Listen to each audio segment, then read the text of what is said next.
adjust anything? Can you hear me? Okay. Okay. Court is calling 2022 CR 10951, State of Texas versus Sebastian Hernandez. Can the parties please make announcements? Melissa Rose for the state. Robert Maurer for the defendant.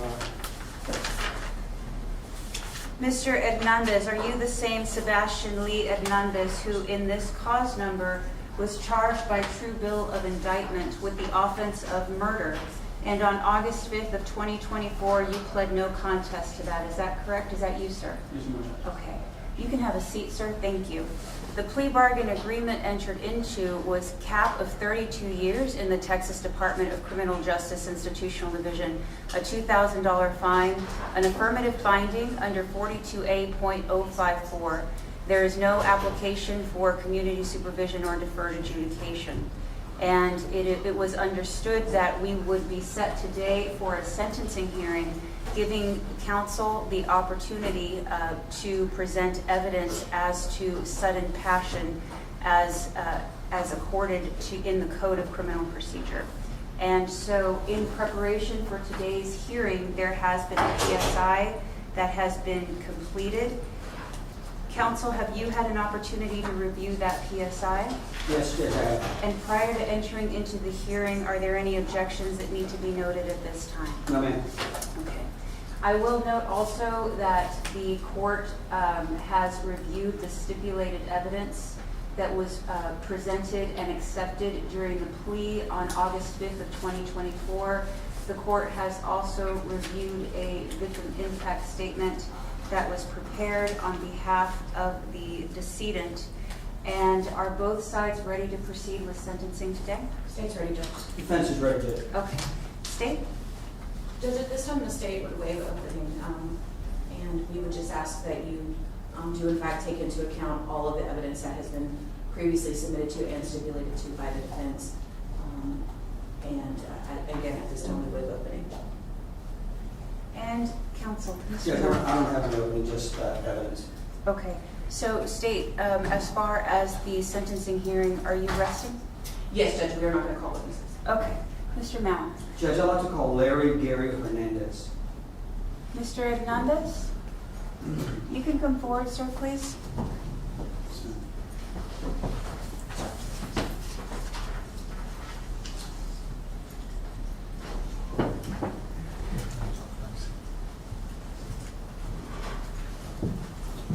Good morning, sir. If you'll please have a seat. Yes, ma'am. Please raise your right hand and state your full name. Gary Larry Hernandez. Do you swear or affirm the testimony you're about to give will be the truth, the whole truth, and nothing but the truth? Yes, ma'am. Okay. Mr. Hernandez, the microphone in front of you can move. I need you to move it however you need to so that we can all hear you. If at any point you are being asked a question and someone stands up, just stop talking. I'll address them, and then I will turn to you and let you know when it's safe to proceed. The young woman in front of you is a court reporter. She writes down everything that we say, so it's important you speak loudly and clearly for her. Okay? Yes, ma'am. Thank you very much. Mr. Maurer. Thank you. Would you please state your name for the record? Yes, it's Gary Larry Hernandez. Okay. And how are you related to Sebastian? His father. And how old is Sebastian right now? 22. Tell us about Sebastian as a young child. As a kid, he was a good kid. Never had any problems. Just kind of why he got everything he wanted. He's always a good kid. Okay. Did he have any siblings? Brother, Okay. What was his brother's name? Daniel. Can you speak louder? Yes, sir. Sorry, Daniel. Okay. And was Daniel older or younger than Sebastian? Younger. How much younger? 2, about 2 years. 4? Yeah, 4. And can you tell us about the dynamic between Daniel and Sebastian? He was bullied by his brother. Okay. Yeah. And what means that? What do you mean bullied? Bullied how? He would just, poke at Sebastian's line. You what? He would poke at him a lot, like push him, and of course, Sebastian never really. Okay, so Sebastian wasn't aggressive in response? No, sir. Was that kind of a common theme? Yes. Hold on, you let Oh. me finish, because she's taking on what we're saying, okay? Sorry. Was that kind of a common theme throughout Sebastian's childhood? Yes, sir. Okay. And did you find Sebastian to be more of an aggressive child or timid? Judge, I'm going to object to the leading. Overruled. You may answer, sir. Yeah. Was Sebastian aggressive or timid? How would you describe him to the judge? Sebastian was always calm, always avoided, a lot of things. Okay. Did he ever have any issues with fighting in school No, or elsewhere other than with his brother? no. Okay. And I guess the fights with the brother, was it more his brother picking on him as opposed to anything else? Yes, Was Sebastian ever, or did you ever see Sebastian be violent or aggressive towards Daniel? no, sir. What about anybody else? No, sir. When did you and his mom split up? I want to say when he was maybe 2. Okay. So, what were the opportunities you had to observe Sebastian? Did you have regular visitation with him? How did that work? Oh, yes. Sebastian would stay with me from Thursday to the weekend. Okay. Would you take him to school? Yes, sir. Okay. And whenever there were, I guess, any sort of meetings at school regarding his grades or other issues, did you and his mom attend together, or how did that work? No, well, he stayed with me for a while because he was getting bullied in another school, so I told his mom send him with me. Okay. You know. Do you remember what school that was? I believe Burbank, Okay. And do you know what school he transferred to? South San. Okay. And do you remember any of the details about the bullying at Burbank? Yeah, he would always get pushed around a lot. Is it by any particular person or group of people, or? Just anybody. I guess because I knew Sebastian avoided a lot of things, so they kind of poked at him. Okay. So, as a child, did Sebastian dress differently? Did he behave differently? What was the cause of the bullying? Just that he wouldn't fight back. I always told him to avoid it, to avoid fights. Always.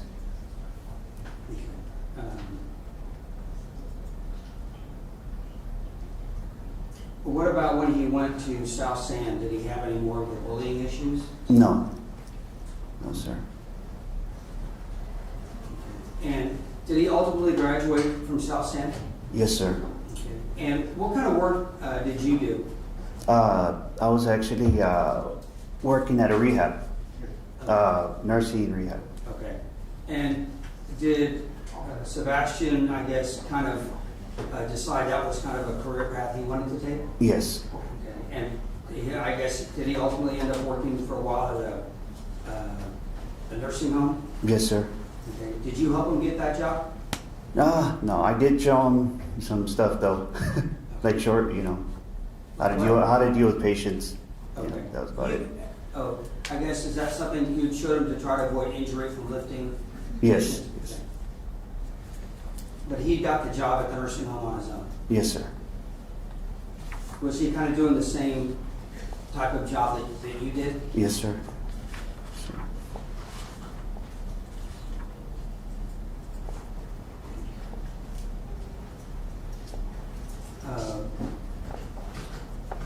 So,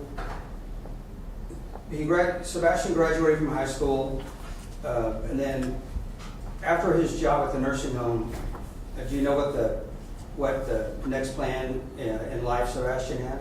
Yes, his next plan, I believe, the Army. Okay. And had y'all talked about what he wanted to do in the Army? I know he did want to go to the medical field. Okay. Yeah. And you're aware about why we're here, correct? Yes, sir. Okay. Prior to hearing about what had happened, I guess as far as you could tell, Sebastian he was working. Did he have kind of a period where he was off from work and like staying at home, not doing a whole lot? Not really. Yeah, I mean, he was with me a lot. Okay, why was that? Just we have that bond. You know, we always hung out a lot. Okay. Were you aware of his marijuana use? Yeah, I found out. You what? I actually got after him about that. Yeah. I guess did your discussions to him about using marijuana bear any fruit, or did he keep on smoking? No, he actually stopped. Okay. Stopped. Because, and I guess had you discussed with him the fact that he couldn't join the army if he was using marijuana? Mm-hmm. Is that yes? Yes, sir. Yes, sir. Okay, yeah, you gotta say it. I'm sorry. It's okay. Yes, sir. So let's go up to the when this offense happened. Okay. Mm-hmm. Do you remember hearing about it? Mm-hmm. Yes, sir. Okay. And ultimately, do you remember finding out about Sebastian's involvement? Yes, yes, sir. Okay. Were you surprised? Very. Okay. Yes, sir. Was that the type of person that you thought Sebastian was, something Sebastian was capable of doing? No, no, sir. Anything about his childhood or anything that you've dealt with about Sebastian ever give you any indication that he was capable of anything like this? No, sir. And ultimately, I guess the question is, what do you want the judge to consider as far as Sebastian and the type of person he was in assessing her sentence? I just, we hope he get a second chance. He's a good kid. He's a good kid. He's got his head on right. Yeah, we got a lot of plans. A lot of plans. Okay. So you were, I guess, like I told us, you were surprised about this incident, correct? Yes, sir. Okay. I pass it. Good morning, Mr. Hernandez. My name is Melissa Russ. I'm going to ask you a few questions. If I go too fast or you don't understand something, just let me know, okay? Mhm. So you mentioned that you and Sebastian's mom split when he was 2. Yes, yes, ma'am. And how much involvement did you have in his life after that? Always there? Always there. And you mentioned that you never saw Sebastian respond to his younger brother and the bullying, correct? Yes, ma'am. So never got in a fight with him, never any harsh words with him, he just sat there and took it? Yes, ma'am. And then you said you were aware of his marijuana use? Yes. Right? Yes, ma'am. And then you said he stopped. Mhm. Are you aware that he didn't actually stop? No, I found out. So you are aware? that Yes, he I'm actually aware. stopped. Yeah, of course. I stayed on top of him. So you're aware that that he continued to smoke, and as a matter of fact, he was smoking on this day for hours? Mm-hmm. I'm guessing. I mean, that day. Yes, that day. What day? The day that he killed Christopher Olivarez. No. I mean, I know he smoked, but Well, you said that you heard about that, or that Mr. Maurer asked you that eventually you heard about this incident. How did you hear about this incident? I believe on TV. Okay. So you mentioned that you and Sebastian are very, very close, right? Correct? Yes, ma'am. And Sebastian didn't come home and talk to you about this. No. Are you aware that not only did Sebastian stab Christopher Olivarez 25 times, he also stole his car to flee? Are you aware of that? Yes. No. Are you aware that that car mysteriously, miraculously made it to Seguin and was burned? No. Has Sebastian spoken to you about this incident since then?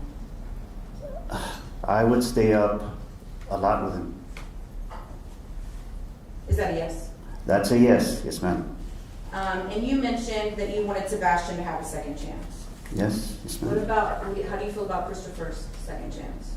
Whether they want to believe it or not, I do feel bad. I mean, I wish this never happened. You know, I just like them being here for Chris, I'm just trying to be here for my son. And you mentioned that you and your son have a lot of plans. You imagine that Christopher probably had a lot of plans too with his family. I'm pretty sure. And so you're here because you love Sebastian. Of course, just like them, I'm here for my son. And you weren't there on that evening, so you can't speak to what actually happened. Well, no, I wasn't there. So you don't know what the interaction was like between your son and Christopher. No, only what I would hear. No further questions. Anything further? Mr. Hernandez, thank you very much for your time. Thank you. You may go. Thank you.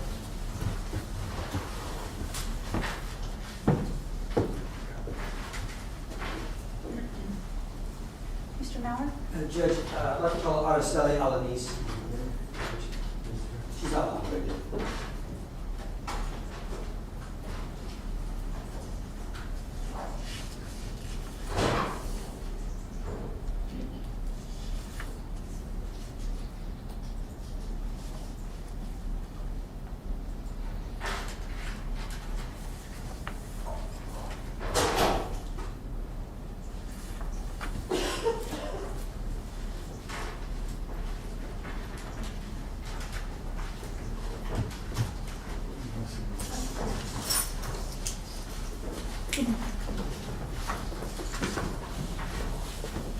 Please have a seat.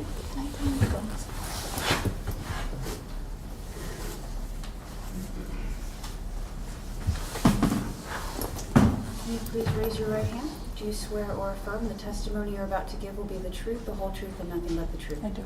Okay. Ms. Alanis, you can move that microphone however you need to. It's important that we hear what you have to say. The young lady in front of you is a court reporter. She writes down everything you say, so it's important you speak loudly and clearly for her sake. And if you see anyone stand up during the time that you're talking, just stop talking. I'll address them and I'll let them know when it's safe for you to proceed. Understand. Mr. Mauer? Thank you, Judge.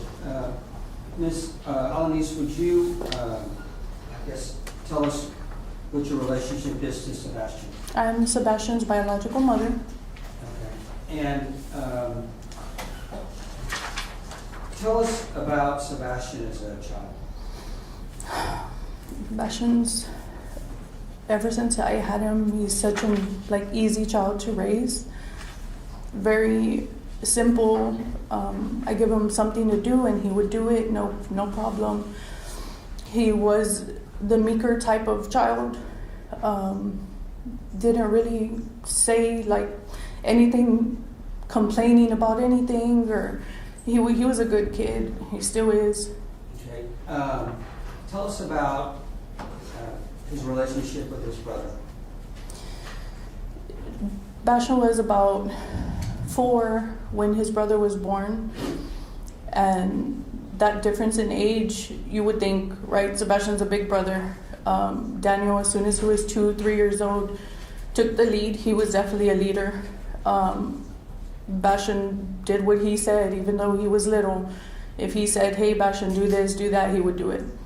Sebastian's just that type of kid, and once Sebastian was about, I would say he was 10 and Daniel was about 6 years old, I started having issues with my son Daniel. He had I would say mental health issues that got him into some problems with schools, and I was constantly having to go to the school to take care of his problems. Daniel ended up, I guess, taking a lot of his issues out because he did suffer some trauma as a child. Luckily, Sebastian wasn't around in those times where Daniel's father was abusive to me. Sebastian was usually visiting his dad at those times. I'm going to try to break this down into some questions, okay? So, you've indicated that Daniel was kind of a leader. Was Daniel also, I guess, aggressive or bullying towards Sebastian? To a lot of people, yes. Okay. Well, Especially to his brother, because we lived with him. Okay, let's just talk about Sebastian. Yeah. So, tell me about the kind of bullying acts that he would engage in with Sebastian. I mean, if he would see anything that he wanted or anything, he would direct Bashan, hey, Bashan, do this, hey, jump off of that. And I would tell Bashan, hey, you're the big brother, you take care of him. But yet, younger brother always had the say-so. And for whatever reason, Daniel would get upset. Any little thing would tick him off. He would start hitting Bashan, and Bashan would ask me, Mom, is it okay to hit my brother back?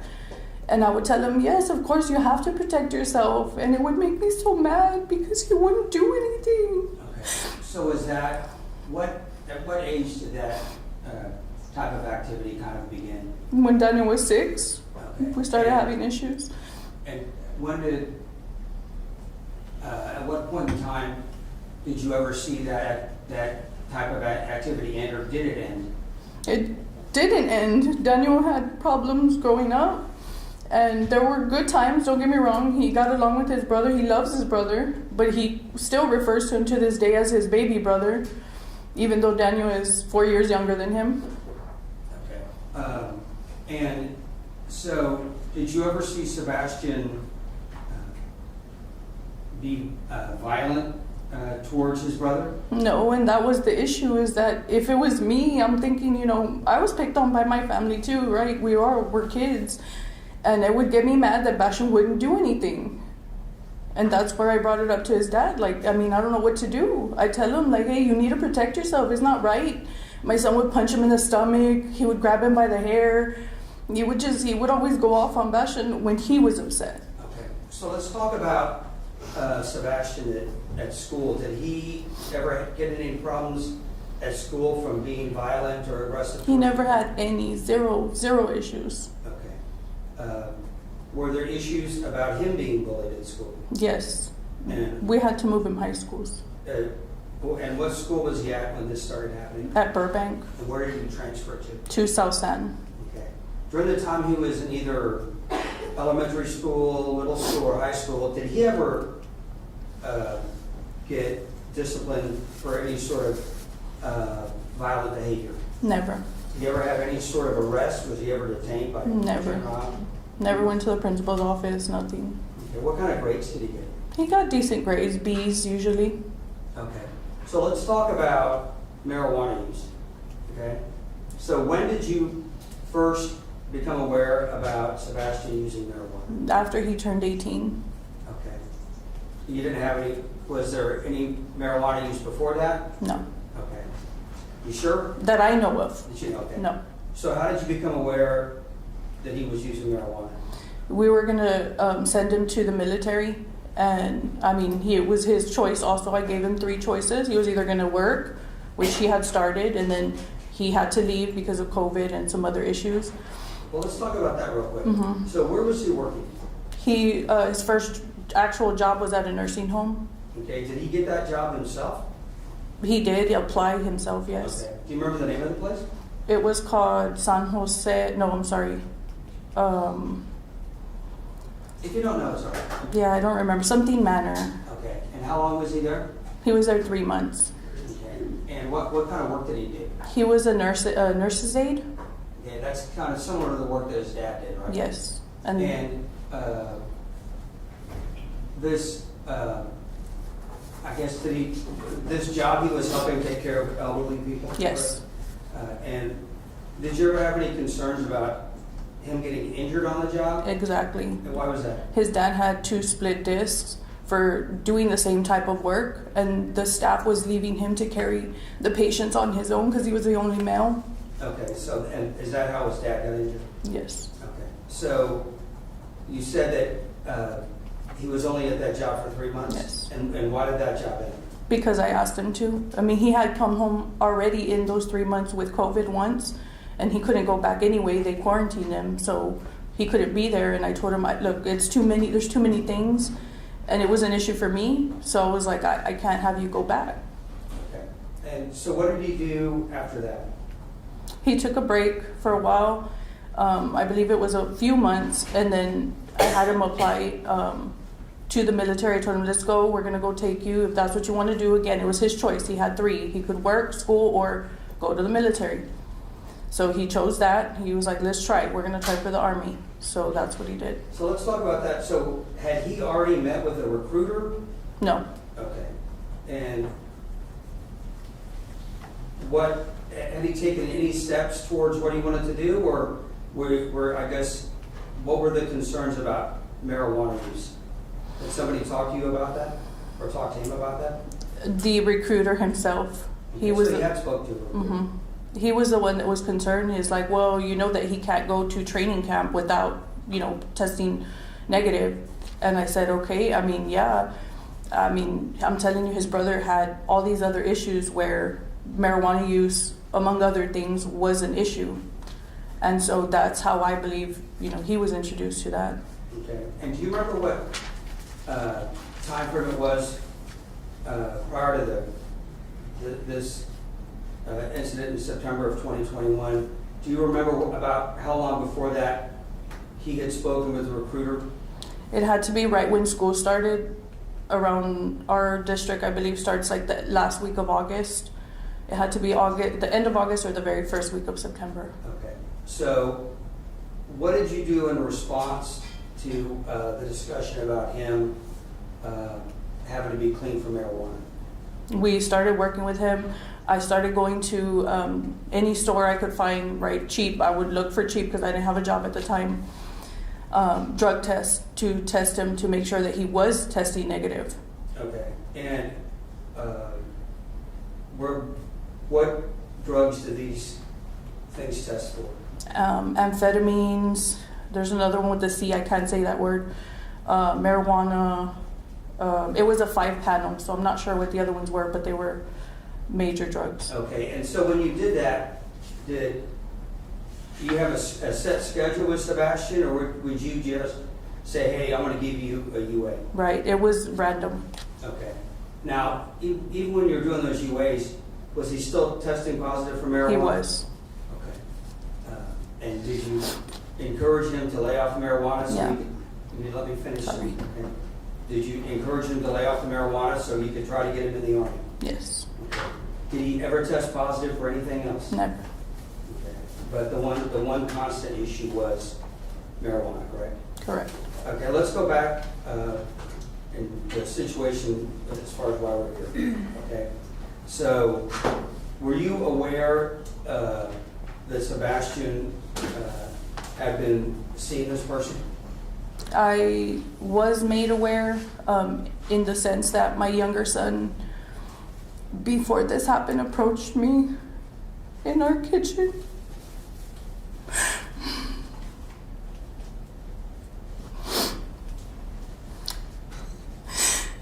Sorry. He approached me in our kitchen, and he wasn't the type, like I tell you, he had some issues that he just didn't care about other people. He was more self-conscious of himself and just cared about himself. And so when he approached me, he's like, Mom, I need you to talk to Sebastian. That was different, completely out of left field. So that caught my attention. Okay. As far as being concerned about Sebastian seeing somebody? Right? Yes. Did you ever meet this person? No. Did Sebastian ever mention this person by name? No. To your knowledge, how many times did Sebastian see this person? That, Judgment ed deck, because this answer would require, is calling for hearsay. No, as to her knowledge. It would have to come from hearsay. She doesn't know the individual. I'm going to sustain the objection unless you can establish he knows it Okay. without hearsay. Were you ever around whenever Sebastian got picked up by this no. person? No, but he would text me. He would always ask for Who's he? permission. Who's he? Sebastian would Okay. text me for permission to leave the house. Okay. And why is that? He was just that way. He always asked me, like, Mom, can I go do this? Mom, can I go do that? When he did that, did he give you specifics as far as where he was going? No. So you're not. I trusted him. Okay, you're not aware about specific dates or times he may have gone anywhere. No.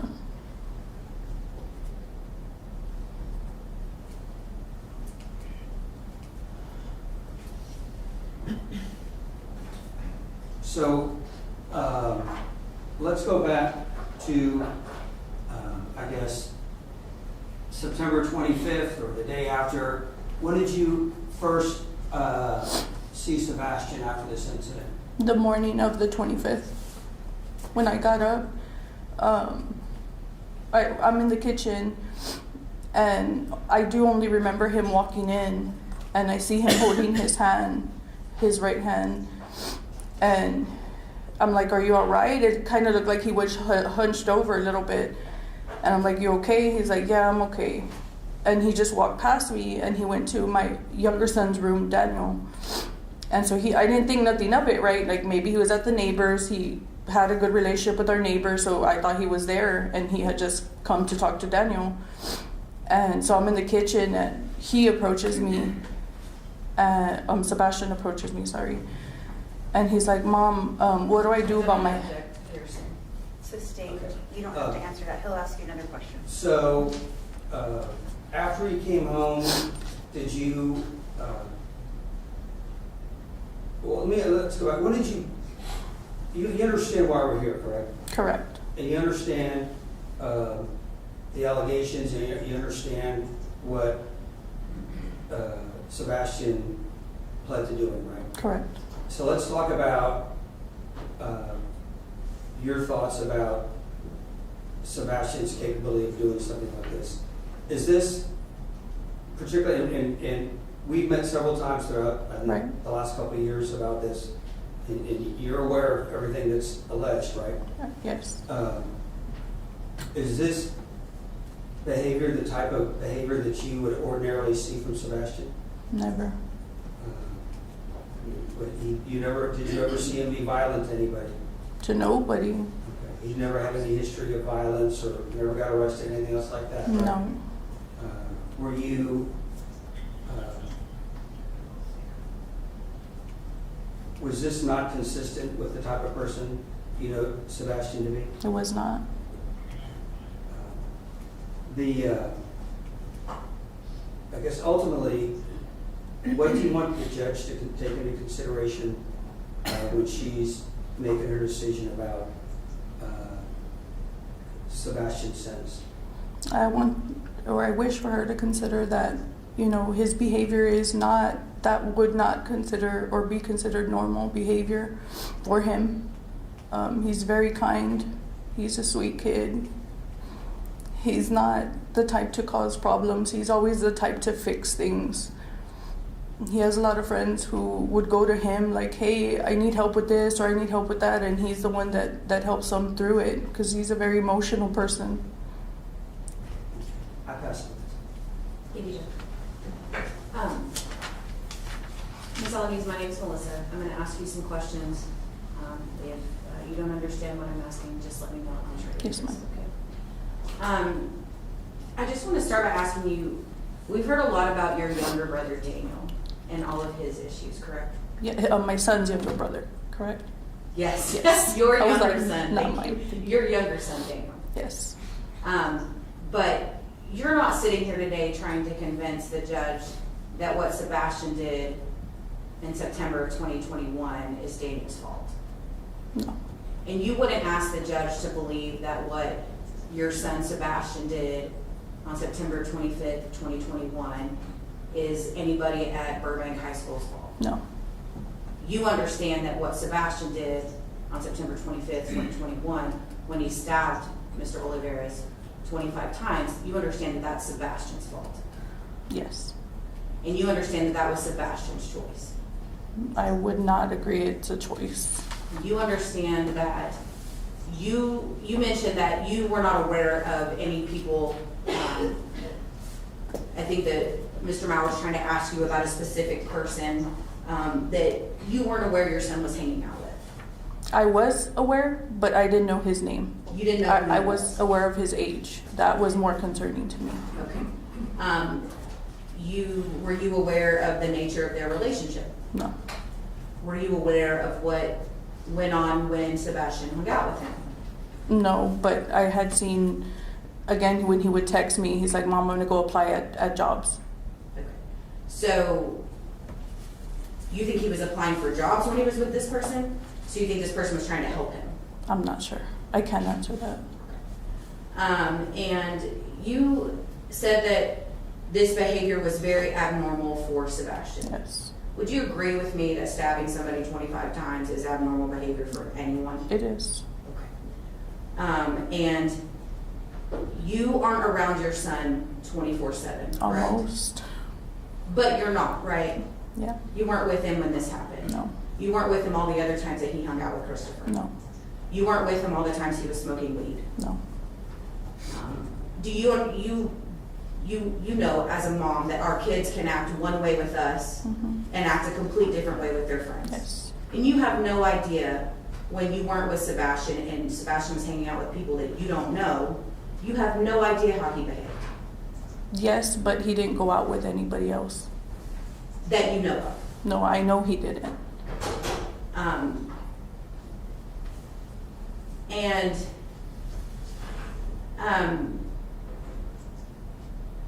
you talked a lot about, you kept kind of correcting yourself when you were saying, I told him to go to the military. I told him he was going to do this. And then you would backtrack and say it was his choice. Was it his choice or were you wanting him to go to the military? It was his choice because I gave him 3 options.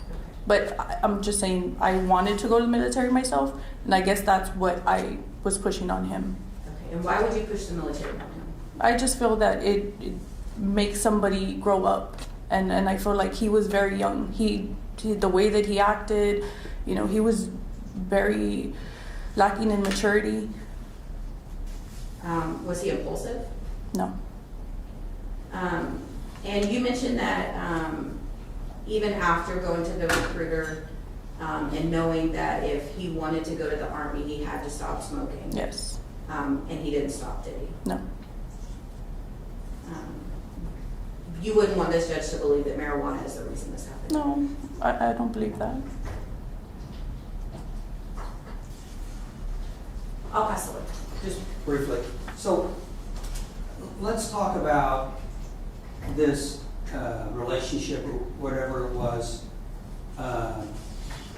that you had heard about Sebastian going and seeing this guy. Were you concerned that Sebastian was hanging out with a 40-year-old man? Yes, because he was older than me at that point. Okay. Why didn't you say anything to him about it? To who, I'm sorry? To Sebastian? I did. I had a conversation with him after me and Daniel spoke, and I approached him, and I'm just that type of person, like I deal with things right away. So I went and spoke to him. Daniel told me, Mom, don't tell him I told you, because I don't want him to know that I'm concerned. And so me being me, I jumped on it and I'm like, Bastion, come over here. And what's this about you hanging out with somebody who's like older than me? And he told me, no, Mom, it's nothing. He's just a friend I'm getting to know or whatever. That's it. That was his. Okay, well, I just, so after you had that conversation, did you do anything to follow up? I mean, I understand at this time, Sebastian was, I guess, 18 or 19, right? Mm-hmm. 19. But did you, after you had this conversation with him, did you just leave it alone? I don't think I approached him about it again. But then again, like I told you, I just had a lot going on, especially with my younger son. And then I had my own health issues. I had lost my job. I was still going to school full time, trying to work. Had 3 kids on my own. It was hard. So you had 3 other kids on top of? No, I had 3, including Bastion. Okay. So ultimately, after that conversation, you didn't follow up as far as, making sure that he wasn't seeing this guy? No. Okay. I have to pass the word to you. No further questions. May this witness be excused? Yes, please. Thank you. Ms. Alanis, thank you very much Thank for your time.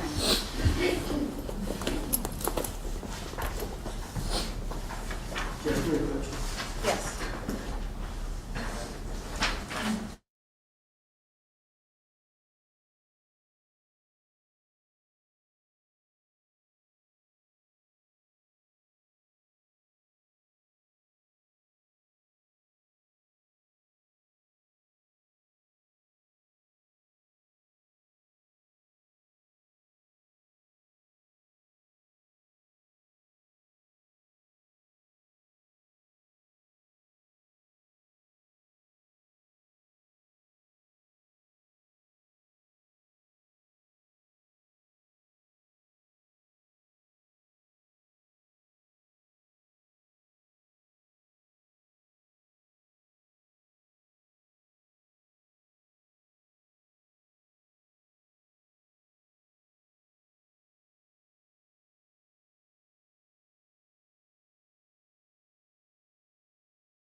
Go ahead and take a short recess until the parties let me know the status.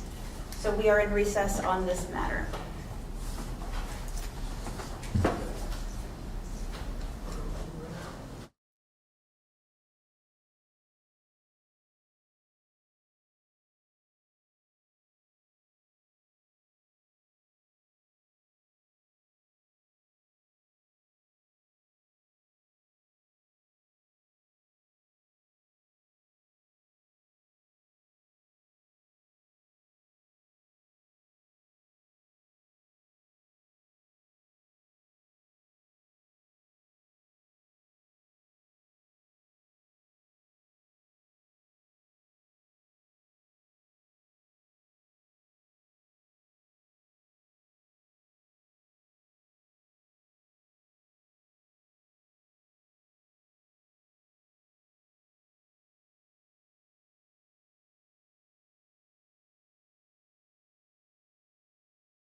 10951, State of Texas versus Sebastian Hernandez. All parties are present, and we are resuming our hearing on sentencing. Mr. Maurer, will you please call your next witness? Yes, Judge, I would like to call Dr. Kimberly Molina.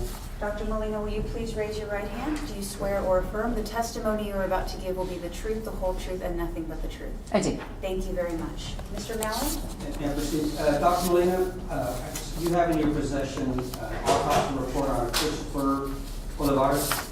Yes, And I guess you were not the person that conducted the autopsy, correct? correct, But you're the chief medical examiner? correct. And the other thing you're in possession of that's, I guess, attached is the toxicology report that was done by your office, correct? That is part of the autopsy report. Okay. And from looking at the toxicology report, can you tell me, or tell the court, what sort of substances were found in Mr. Olivarez's system from the autopsy? So our toxicology, we do comprehensive toxicology as part of our autopsy examination protocols, which includes looking for hundreds of different drugs, illicit, prescription, over-the-counter, and in doing that comprehensive screening in this particular case. And again, at this point, I'm sorry, I just would like to verify we're talking about unique BCMEO case number 2021-2874. Yes, ma'am. Okay. In all of that comprehensive toxicology, we detected methamphetamine in the decedent's blood. Okay. Did you, or are you able to determine the level of, or the amount of methamphetamine in his blood, or is that something your office doesn't do? Normally we quantitate, but determining that, which is determining the number or the amount. In this particular case, though, it was so small, it was below our level of quantitation, meaning it was a very, very low amount. Okay. Well, let me ask you a question, because there's two different things here. You have alkaline and then alkaline quantitation and confirmation. So one says less than limit of quantitation, the other says confirmed. Correct. Okay. So what was, as far as the amount, when you say less than quantitation, can you give us a specific figure? I do not have the toxicology file with me today because it depends on our calibration curve, but it's usually less than 0.0 for methamphetamine. I believe it would be 0.001 would be 0.001. Yes, the level of quantitation in general for methamphetamine. The reason you see the less limit of quantitation and the confirmed is because per our accreditation requirements, we have to confirm every drug, because if we're going to say it's methamphetamine, we have to make certain it's methamphetamine. So there's a confirmation that's done. So the quantitation stays at less than limit of quantitation, meaning a very small amount, but we are positive that it's methamphetamine. Okay. Was there anything else that y'all tested for? Again, we test for hundreds of different drugs. Okay. But the ones on the toxicology report, that's all you were able to find? That is the only drug detected, correct. Okay. And Judge, I passed the witness, and just, I guess I'm going to get an offer since the court already has it. Correct, it's Okay. part of the stipulated evidence, Okay. and the court is reviewing it as Dr. Molina testifies. I just have one question. Dr. Molina, as far as methamphetamine goes, how long does it stay in a person's system? That depends on how often the person uses and how much they use. So it's difficult to say this is a blood methamphetamine. It likely was there since we're still detecting it, but at a very small concentration, I would say within the day of the death. So you had use within 24 hours, Yes, possibly, but you can't be sure. exactly. It depends on how often they use, how much they used, their own metabolic processes. But in general, I would not expect it to be there longer than a day.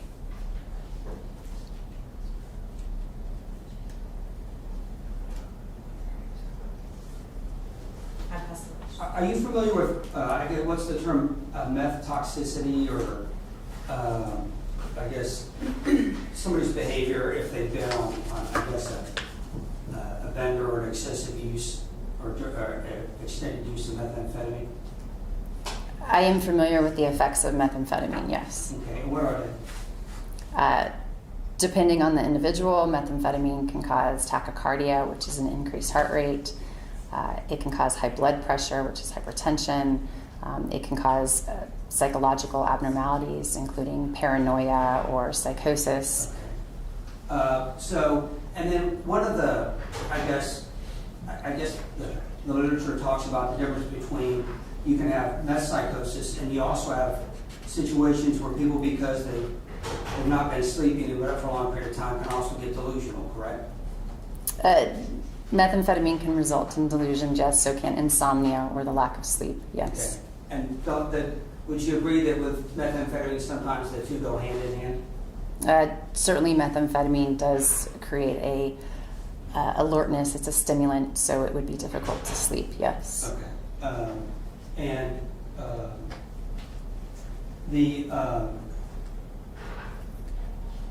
As far as meth-induced psychosis, can you tell us what kind of behavior that describes? Again, these are behaviors that have been associated with methamphetamine use, but don't necessarily occur. But the psychosis, it could be hallucinations, it could be delusions, it could be paranoia, it could be violent behavior. I mean, there's all sorts of different effects that methamphetamine can have. Okay, and I guess in the literature that you've seen regarding that, is there a specific level of methamphetamine that can cause that, or is it something that says a case-by-case basis or patient-by-patient? Judge, at this point, I'm going to object to relevance. There's no evidence of meth psychosis, any of the things that Mr. Maurer is asking Dr. Molina to talk about. There's no evidence presented that is irrelevant to this case at all, other than the fact that this individual has a less than quantitative, below their limit amount of meth in his system. But past that, there's no evidence that anything he's asking her about is present in this case. Judge, if I could, I was asking her a specific question about what quantitative level can cause that, so I think I can. The objection is overruled. Mr. Maurer, you can continue your question. Okay, so going back to what I was asking, are there specific levels of methamphetamine that can cause that psychosis, or is it on a patient-by-patient, case-by-case basis depending on circumstances? It is mostly case by case. The published publications of methamphetamines-induced psychosis are usually in living patients with measurable levels of, or measurable concentrations of methamphetamine that are variable. The lower concentrations of methamphetamine could possibly result in that. But again, it depends on the individual, it depends on how often they use, it depends on how much they used. So really, it would depend on the individual case. Okay, and even if it weren't such a situation as a meth-induced psychosis, we've discussed the, extreme fatigue causing delusional behavior, correct? That's what we Well, I believe what I testified to is that methamphetamine can cause or induce insomnia because it is a stimulant, and that both methamphetamine and insomnia can be associated with delusions. But it doesn't necessarily mean that that's what happened or occurred in any particular case. you don't have enough information to say. Correct. Okay, I'll pass it. Okay. Dr. Molina, I just have a question. Does, in trying to detect methamphetamine in the bloodstream, is there an effect when someone is actively bleeding out, as if when they were stabbed and they're bleeding out? So that can be difficult because the methamphetamine does cause tachycardia and high blood pressure, which can increase the rate in which there's blood loss. However, it also causes what we call vasoconstriction, which is the blood vessels are smaller, which could decrease the rate. So it could go either way. Would someone bleeding out actively affect the amount detected once the toxicology is done after death? So again, unfortunately, I'm not familiar with this case. It would depend if resuscitative efforts were undertaken. If you give me a second, I can. So let's say that they weren't, if I gave you the hypothetical that they were not. Okay, then no, it would not affect the concentration. Okay. Anything else? No. Thank you very much. I apologize for the miscommunication. Thank you very much for providing your time. I appreciate it.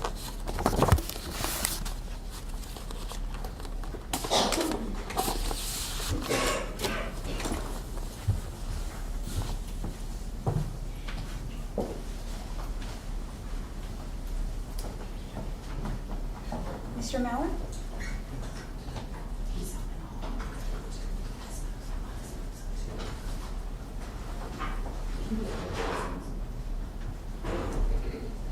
He's going to call Detective Espinosa.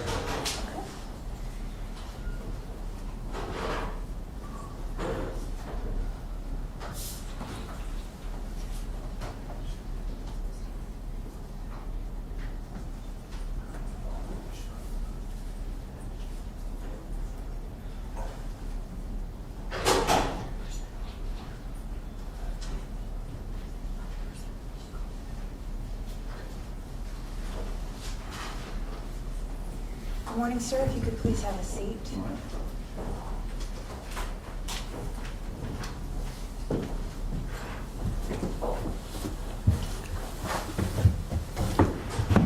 Could you please state your full name? Juan Espinosa? Do you swear or affirm the testimony you're about to give will be the truth, the whole truth, and nothing but the truth? I do. Thank you very much. May I proceed, Judge? Yes, sir. Good morning, Detective. Good morning. You were the, I guess, the lead detective on this case? Yes, sir. And when did you first respond to the location of the homicide? The day he was found, but if I have my report, I can let you know more exactly. If that's possible. Judge Quigley wants to know if you print it. I can go ahead and give him a copy that I have, if you want to print it, and then he can start with this. It starts on page 55 of the base crosshair.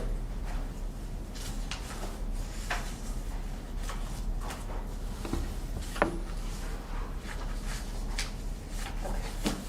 There you go, sir. Thank you. May I proceed, Judge? Yes. For the record, I did hand Detective Espinosa a copy of his report that was included in the stipulated evidence. Go ahead. Do you want me to go ahead and print it because it's going to be loud? Does that work for you? Or Yes. can you testify off of that? Yeah. We can go ahead and do that. Okay. So, when you first responded to the scene, did you make any contact with any witnesses? Next door neighbors. Okay. And did they, I guess, lead you in any suspects, anything else like that? No. Okay. Not And that- then, what about when you searched the house? There was nobody there, just the crime scene. Okay. And then, as far as gathering evidence throughout the house, what sort of physical evidence did you gather? The CSI collected whatever evidence they could. I don't have that with me. Okay. So it would probably be swabbing the bloods, knife that we found, clothing. Can't remember what else. What about, did you ever discover any sort of condoms or other items like that in the house? That's correct. Okay, and did you, as a result of that, issue a search warrant for buccal swabs for several individuals? Those were given by consent.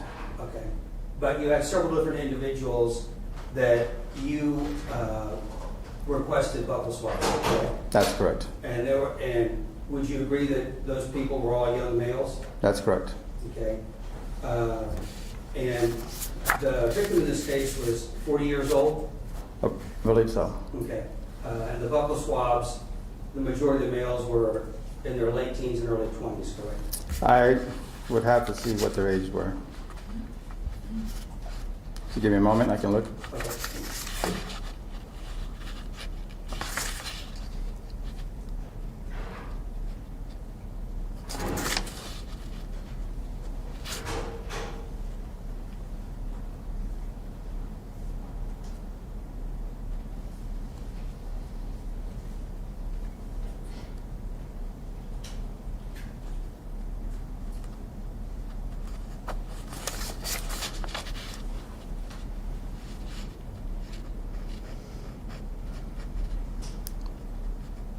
So based on their date of birth, they were both born in 1995, with give or take in their 20s.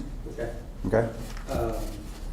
And did you obtain surveillance video from throughout the house? I did.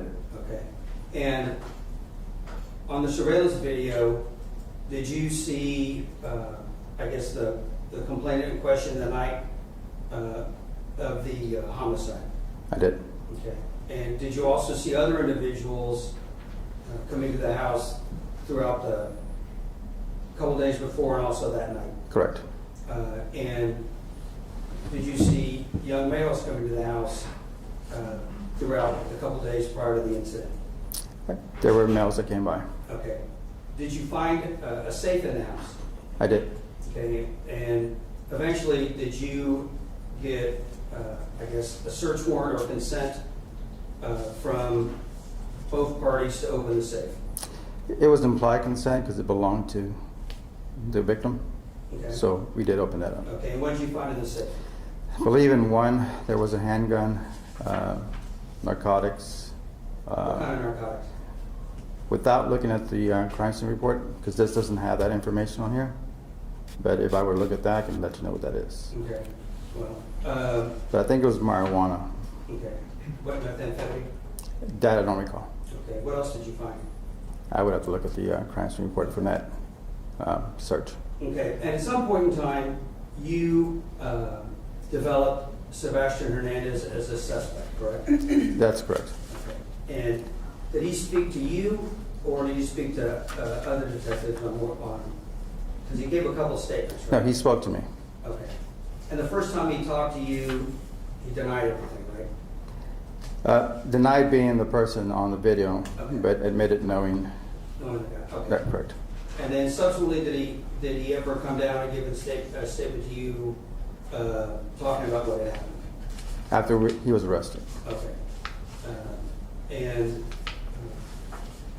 did you ever have any other suspects that you had developed prior to Sebastian being arrested?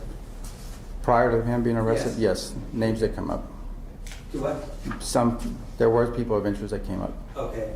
And you would receive reports from other people about who they thought may have caused this incident, right? That's correct. Okay. And you're aware that the complainant had a prior sexual assault charge that had been filed Judge, against I'm him? going to object at this point to relevance of what the complainant has in his history. Sustained. So you would, the other witnesses that you had developed, did you ever talk to any of them? No, sir. Okay. Is that because you ultimately focused on Sebastian, or you didn't think that the evidence you'd received warranted any sort of investigation? The latter. There was stuff there like I would research their names, look at the body cam, and they just didn't fit the description that I saw of the male leaving that night. I think one of them was in jail at the time. But other than that, no, it would be the latter. Okay. And then subsequently, after Sebastian was arrested, he came in and gave a statement to you, correct? That's correct. Okay, I pass the witness. Thank you, Judge. Detective Espinoza, why did Sebastian come in for that first interview? I went and knocked on his door. And when we met at the door, he understood why we were there. And you had previously released some of that Ring doorbell camera footage to the media, correct? Correct. Not only from that night, but from other days prior to that. And in fact, Sebastian told you when he came in that his own dad had been calling him and telling him that that's you on that Ring door camera. Correct. But in front of you that day, Sebastian kept telling you, except for September 2nd, that on September 2nd, that was me. But those other ones, including me walking around in the backyard on the phone, that's not me. Right. And you showed him those videos. Correct. And he still lied and told you that that wasn't him. Correct. And told you he didn't have any idea about what happened. Correct. Okay. And then he told you, in fact, that the only reason he came in was because his dad was calling him and telling him that that's him on that Ring doorbell camper? I believe so. And then eventually, you, through your investigation, you said that you heard some other names come up. How did those other names come up? Friends, family, that's how that information came up. So friends and family potentially just trying to be helpful and give you names to look at. Yes, ma'am. And you looked at them and you decided that they weren't viable. That's correct. And then eventually you arrest Mr. Hernandez, correct? Yes, I did. And then in that interview, did you find him to be forthcoming? Yes, Was he completely forthcoming or partially forthcoming? partially forthcoming. And in fact, you'd agree with me that his interview sounds a bit self-serving and that he tells you just enough. Correct. And what I mean by that is we're just going to call it what it is. He accuses Mr. Olivarez of, for lack of a better phrase, coming on to him. Correct. And then at some point he comes up with this notion that not only did he come on to me, but he also came at me with a knife. Correct. And what did Sebastian use to try to convince you that Mr. Olivarez had come at him with a knife? I don't recall. Do you remember that he showed you a tiny... Judge, I'm going to object to leading the witness. It's your witness. Okay, the objection is overruled. You may go ahead, please. In fact, what he showed you was this tiny scar on his hand, right? That's correct. And how did he tell you he got that scar? Taking the knife away from Christopher. Okay. And did you review, in your investigation of this, did you review photographs taken of Christopher at the scene? Correct. Did you review some photographs of him that were provided by the ME's office? I did. And did you notice what we would call defensive wounds on Christopher's hands? I did. And how would you compare the wounds that you saw on Christopher's hands? Now, I understand that by the time you saw the wound on Sebastian's hand, it was a scar. That's correct. But how would you compare what you saw on Christopher's hands to the small scar that you saw on Sebastian's hands? It's possible that that cut may have been caused by the knife, the handle, and his hand sliding down. Right, because it's very common, because unfortunately stabbing someone you're very close to them. That's correct. And it's not clean, right? Correct. And so we often hear about that a suspect in a stabbing will have scars or cuts on their hands from slippage. And yes, And is that in your investigation in this case, is that what you think that scar came from? that's correct. So you didn't believe I took a knife away from Christopher Olivarez? No. And so when Sebastian came in, he didn't come in, when you arrested him, and he talked with you, did he tell you what happened when he stabbed him? No, he did not. What did he say? He said he blacked out. So he, in fact, he tells you everything right up to that moment, right? That's correct. And then you remember that he tells you that he can't remember anything else after that until he wakes up at home. That's correct. And you asked him about Christopher's Lexus, right? That's correct. And what was his response to that?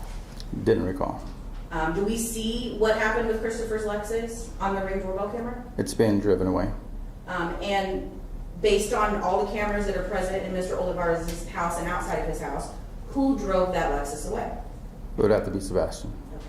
And where did you find that Lexus? Found it in Seguin, Texas. And what? Or near Seguin, Texas. Okay. And what condition was that Lexus in? It was burned. Was it completely burned, slightly burned? What was its condition? Completely burned. Were you able to get any kind of evidentiary anything out of it based on the way that it was burned? No, we did not. So if there had been blood in the car, you couldn't know because it was destroyed. That's correct. And you mentioned the doorbell, the Ring doorbell cameras, and that we can see the person that we now know is Sebastian. leaving the house, presumably right after stabbing Mr. Olivarez. Correct. What did you notice about the way that he left the house? Was he like in a frenzy? Was he running? How did he leave the house? He exited out the front door. He had either the hoodie in his hand, his phone in the other, shirt on, pants on, and walked down the stairs and then went down the driveway. Okay, you said he walked down the stairs and then he walked, according to the camera, he walks around to the back, right? And That's then correct. drives off with the car. Correct.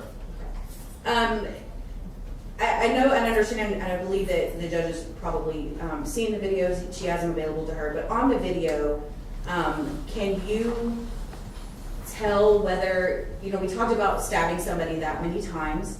Can you tell whether Sebastian had blood on him? Did he look to have blood on him in the video? Did not appear to be. Does that surprise you? That was something that I pointed out in my investigation. So if he didn't have blood on his clothes that he was wearing, was he wearing other clothes during the stabbing? Because he's admitted to it, right? So did he have different clothes on? Did he ever tell you what was going on there? No, Could we assume that he didn't have clothes on when he was stabbing him? it's possible. What is the state in which Mr. Olivarez's body was discovered? Say that again. What was the state? What was the state of his dress? How was Christopher dressed when he was found? He was found with a shirt, naked from the waist down, and then tennis shoes on. And where was he found? Next door, in his neighbor's front yard. And did you get video cameras from the neighbor's house as well? As well. And we can see the last moments of Chris's life, right, on those videos Yes, ma'am. when he's going next door. Correct. What was, when you talked to Sebastian, what was his explanation as to why Chris was not clothed from the waist down? He said he couldn't remember what he was wearing. How long had Sebastian been with Chris that day? Don't recall, maybe more than an hour? Okay, so if he said like several hours, would that be possible? Correct. And what did he say they were doing? Drinking and smoking marijuana. So if he said in the PSI that he wasn't drinking that day, that would be a direct contradiction to what he told you. Correct. And where in the house, so this house, who lived in the house with Christopher? Just Christopher. And how many bedrooms are in this house? 2. And how are the bedrooms situated? The bedrooms are if you're facing the house, it will be on the left-hand side. So you have the front bedroom, a small hallway, a bathroom, and then the rear room, which is another bedroom. Okay. And based on your investigation, which of those bedrooms would be Christopher's main bedroom, the one he would sleep in? When walking through the crime scene, it looked like the second bedroom, which is closer to the rear, would be his primary bedroom. Okay. And Mr. Maurer asked you earlier about condoms that were found. Correct. Where were those condoms found? In the first bedroom, So closer. not the primary bedroom? No. Okay. And where did, in the house, where did Sebastian tell you that they hung out most of the time they were together and smoking? In the front bedroom. Not the master bedroom, not the kitchen, the front bedroom? That's one of the parts of his stories where they were in that front bedroom. Okay. And what is in that front bedroom? A bed, closet, furniture. Did you, in your investigation, learn, other than finding the condoms in there, did you learn anything else about that front bedroom? I just consider maybe that's where Christopher would take, his partners.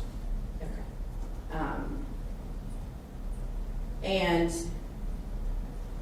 was it well known amongst Chris's friends that he was gay? Yes.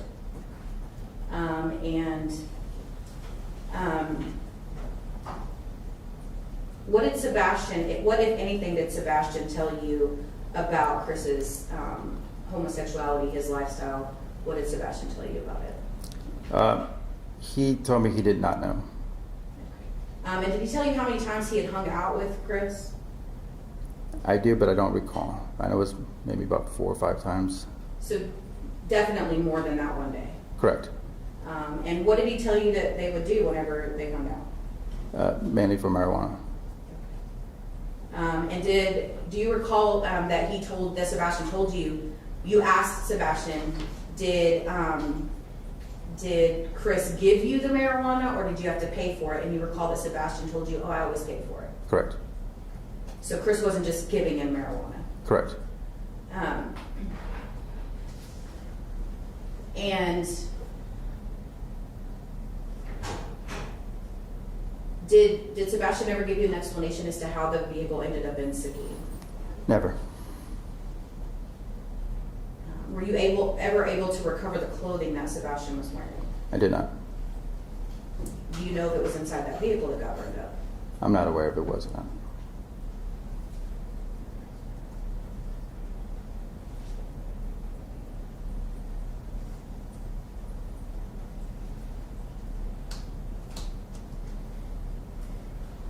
When Sebastian was talking to you about what happened,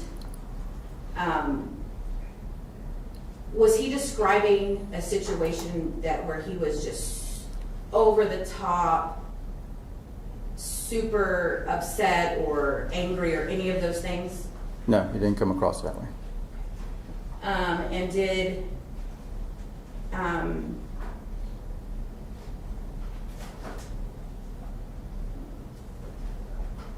I'll pass the witness judge. When you brought him down and you, I guess, took a look at this scar on his hand, how long after the incident in question did that take place? It had to be several months. Can I look? Sure.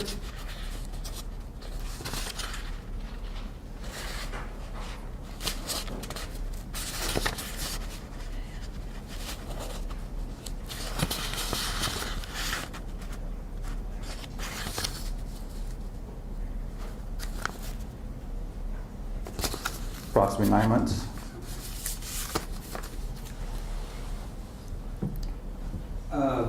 And you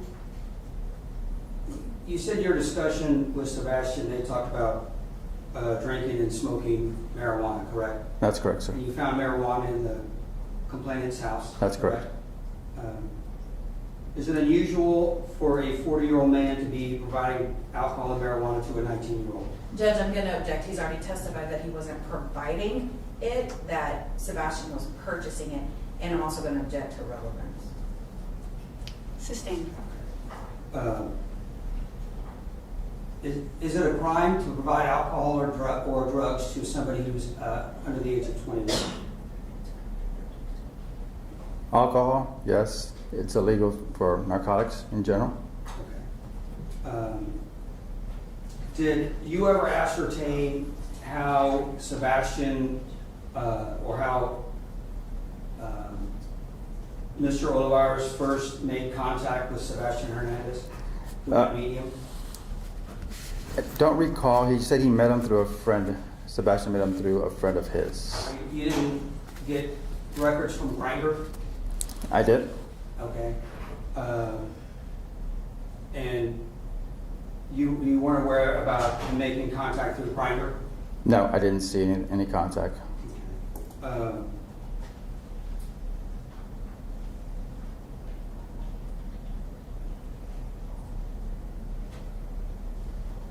You said that when Sebastian came in, his manner was what, subdued, or how would you describe his manner when he came in the second time to talk to you?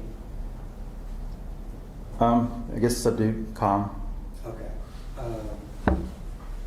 Did you? I'm sure you did a criminal history on him, right? Correct. Okay. You didn't discover anything. Not at all, sir. Okay.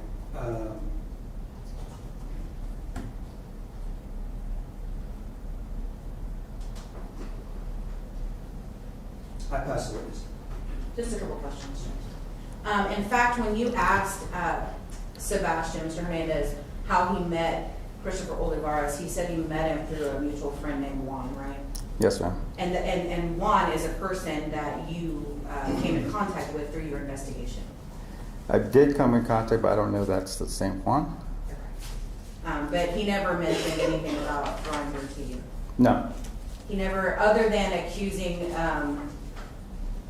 Mr. Olivarez of coming up to him in the kitchen and grabbing his crotch, he never mentions anything about Grinder, a relationship, any sort of intimate contact between the two of them at all to you, correct? Correct.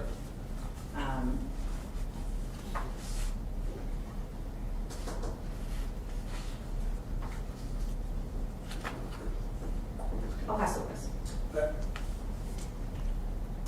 Apart from his discussion with you about any sort of sexual relationship, obviously from the buccal swab request that you made, you were aware that there were many, that Mr. Olivarez had many sexual contacts, correct? Judge, I'm going to object to relevance. It doesn't matter how many sexual contacts he had. That's not what this case is about. Sustained. Okay. I have nothing further. No further questions, May Judge. this witness be excused? Yes, Judge. Yes, Judge. Detective, thank you very much. Thank you, Your Honor. Thank you. Have a good day.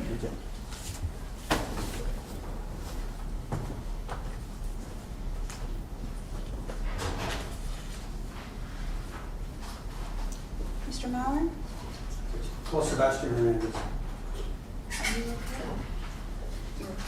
Oh, Mr. Hernandez?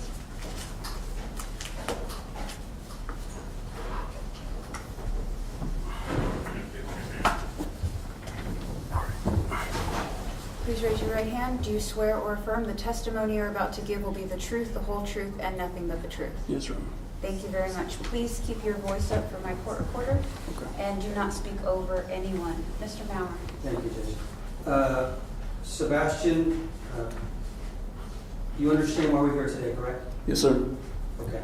So let's talk a bit about your childhood. Would you describe your relationship with your mom and dad as being good? Yes, sir. Okay. And what about, how did you do in school? I was all right. I'm not going to say I was the best student. Okay. What was your favorite subject?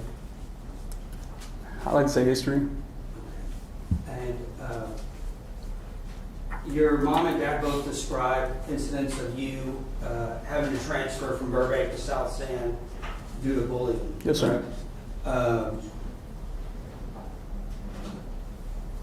What was the extent of that? I mean, was it just a couple kids bothering you, or what? Was it severe? Tell me what happened. I mean, a lot of people would just push me because I'm quiet. I keep to myself, and like they would just like to pick on me so they can get a reaction or something. I don't know exactly what for. Well, after that happened, did you eventually transfer to South San? Yes, sir. And you were able to graduate? Yes, sir. Okay. And what did you do after you graduated? My first job was working at the nursing home, 3 months. So tell us about what was the process of you applying for that job? So first they looked at my high school diploma, and then what it was for training to be a CNA. So that's what it was for. And tell us what a CNA does. CNA basically take care of people's needs, like pick them up, take them a shower, change their diaper, things they can't do themselves. And was that something you were interested in doing at your age? Yes, sir. Okay, and why is that? My dad did it, and he told me how loving the people are. And I mean, working there, I learned to understand that. Okay. But you were only there for a couple months, correct? Yes, sir. And then what did you do after you left the nursing home? And then I worked at the movies Okay. And how long were you at the movie theater? for I think 3 months also. Okay. And then at some point in time, did you and your mom have a discussion about you joining the Army? Yes, sir. Okay, so is that something that you wanted to do, or that she was kind of pushing you towards? No, it's something I wanted to do. Okay, and what sort of specialty did you want? Honestly, I wanted to be in the medical field still, but I mean, all the recruiters are pushing me for infantry. Okay. And when you talked to the recruiter, did the recruiter ask you, or did you mention that you like to smoke weed? Yeah, I was very forthcoming about it. I was honest. Told him that I did. Okay. And what did the recruiter tell you? He was just telling me to, stop and sweat it out and, just take care, do what I have to do. Okay. Do you remember about what time you had that conversation with the recruiter prior to this incident? I'd say maybe, like the first week of September maybe, because we had got contact and then he told me to go. So. Okay. You hadn't taken your ASVAB, Actually, I did the ASVAB. you took it already? Okay. Yeah, I did the ASVAB. And how'd you do on that? I didn't do the best, but I did You good passed? enough. Yes, I passed. Okay. And so really it was just a question of you being able to get the marijuana out of your system so you could join? Yes, sir.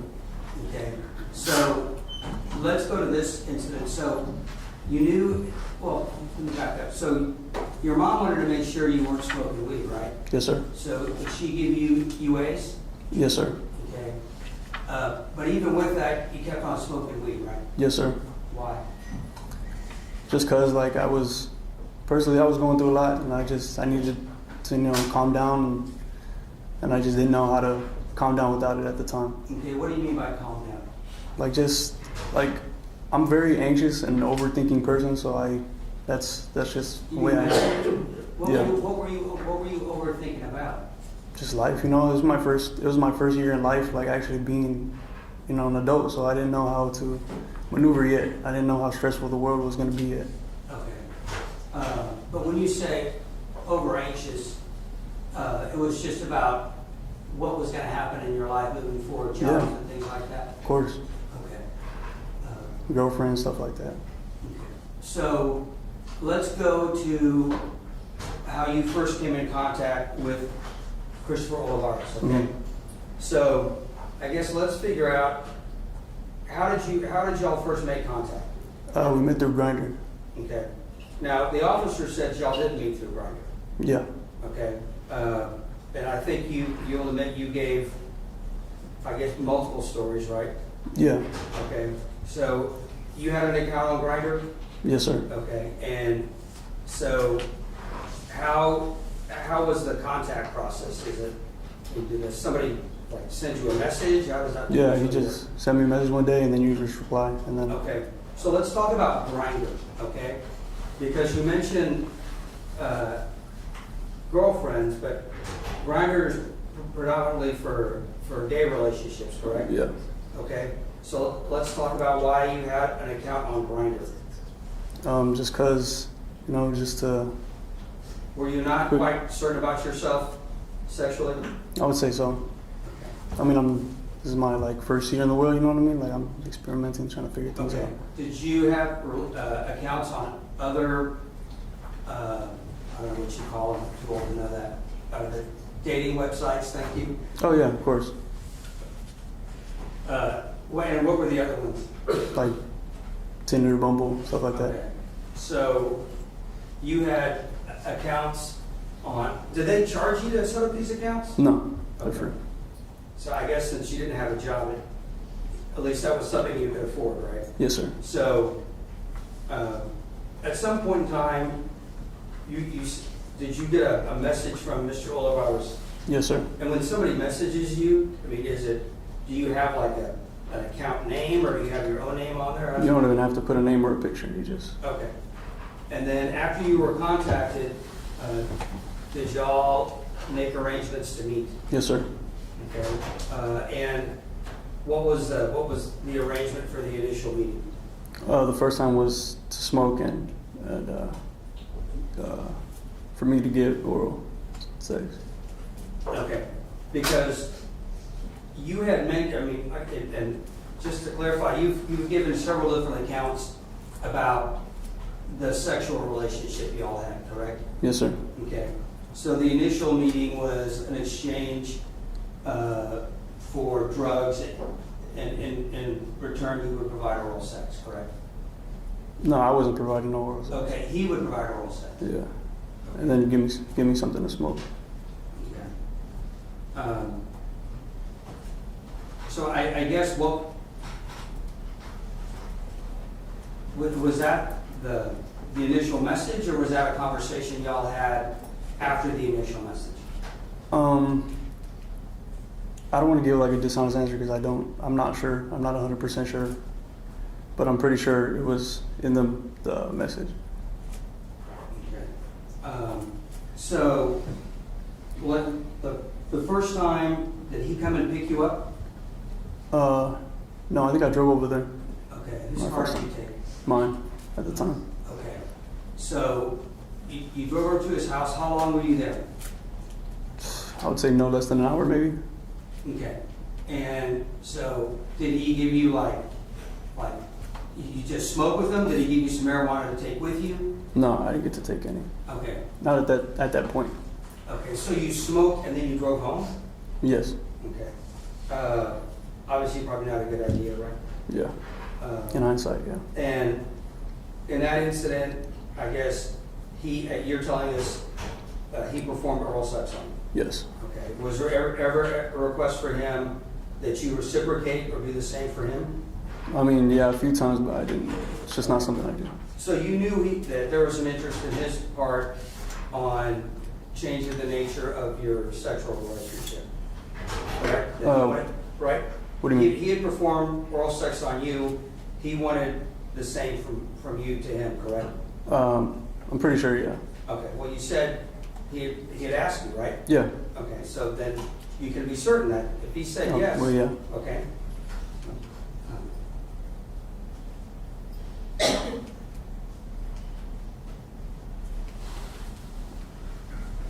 So, after that day, how many more times did y'all meet up?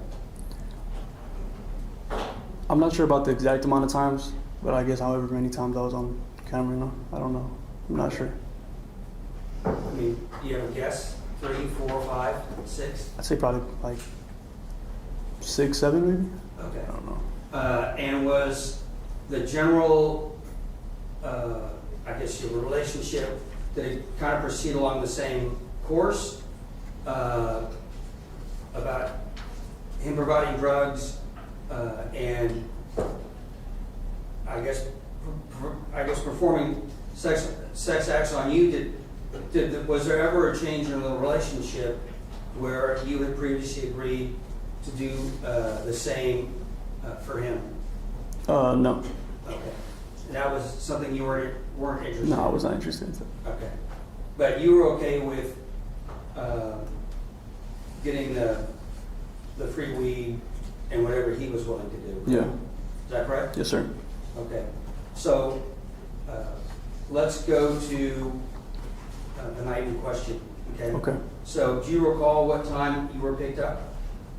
I say pretty late, right? Like around 10, maybe 10, Okay. 30. And had he messaged you earlier in the day, or how did you make arrangements to get picked up? I think it was just like a random text with he wanted to smoke, I think. Okay. And was your mom home at the time? Yeah, she was. Okay. And But she was already getting ready to go to sleep, so did you tell her you were leaving? yes. But I told her, or told my brother to leave the door open. Okay. Leave the door unlocked? Yeah, leave the door unlocked. Okay.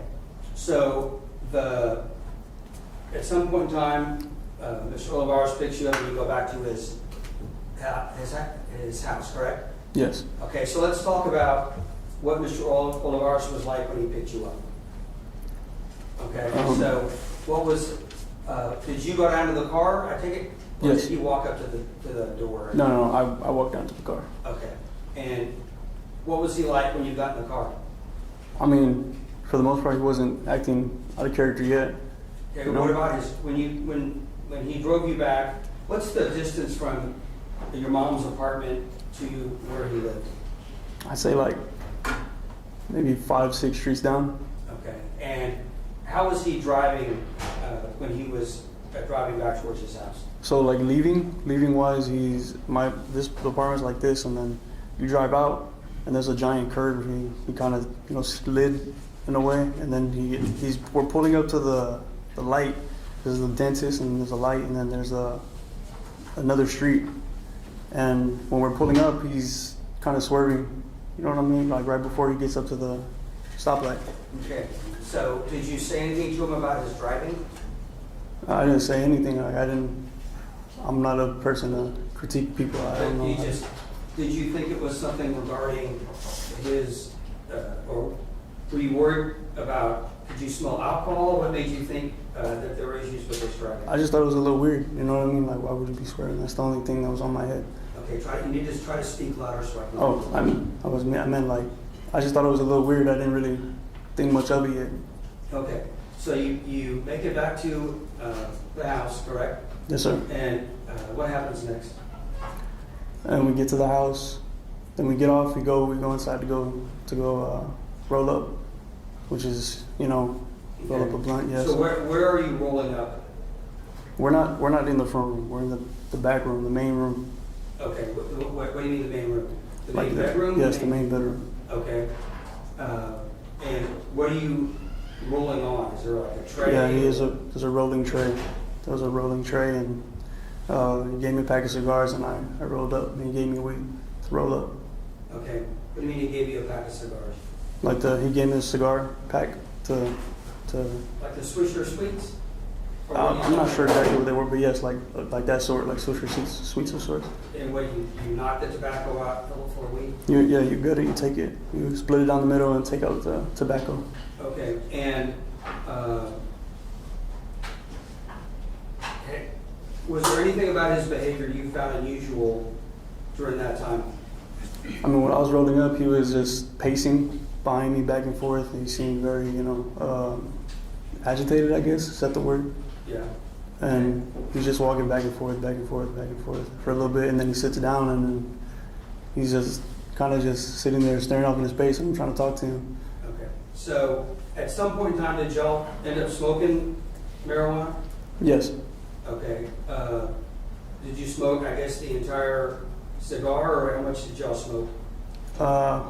I say down to like the bud, like where there's a small bit left. Okay. And did y'all have anything else? I'm gonna say I'm not sure because I don't want to give false information. Like I don't know. No, I'm talking about you. Did you have anything else? Did Oh, you no. drink anything, or Not that I know of. Like, what do you mean? Did you? like drink I'm not something? sure. Like I'm pretty sure like I had water or something. I'm not sure what I had. I don't want to give you false But information. you didn't have a beer or a vodka? Or I don't think so. Can you Okay. please stop speaking over each other? Mr. I'm sorry. It's important, in order for the record to be clear, that only one person speaks at a time. So let Mr. Mauer finish his question, and then you can Oh, okay. answer, okay? I'm sorry. Okay, go ahead. Proceed. Yes. So, did you see Mr. Olivarez have anything else other than the marijuana? No, sir. Okay. And what's the time frame that y'all are there smoking marijuana? If you remember. I mean, I got there like around maybe 10:30, so probably 10:45, maybe 10 or 11. I don't know. I'm not sure. I'd say around that time frame though. So, do you think it was a long time or a short time? I wouldn't say a long time. You know, it doesn't take that long to smoke a blunt, but I'm pretty sure it wasn't that long. Okay. So, at some point in time, did things change between you and Mr. Olivarez that night? What do you mean? Well, as far as his behavior towards you sexually. I mean, he wasn't coming on to me just yet. Okay, so Not let's until- talk about when he did. Okay, well, first he went outside because he got a call. We were talking after we came back from smoking, and then he got a call, and he went outside to go do whatever. And then I'm waiting in the kitchen for him. I want to ask him if I can get something to drink because that's what I needed. And then he comes inside, and then he starts like grabbing me like he wants to, like he grabs my, what's the word, genitalia. Okay. He grabs me and then he's telling me like, calm down, like we can have sex, you know what I mean? Like we can have some fun.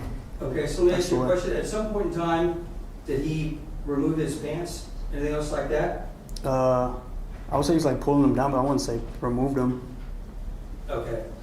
And what were you doing when all this was going on? I was standing in front of him. He was grabbing me, and I told him stop.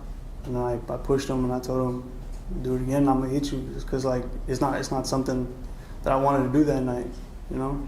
Okay. So you were okay with getting the drugs and him performing sex acts on you, but you weren't interested in him in doing anything to him other than that, correct? Yes, sir.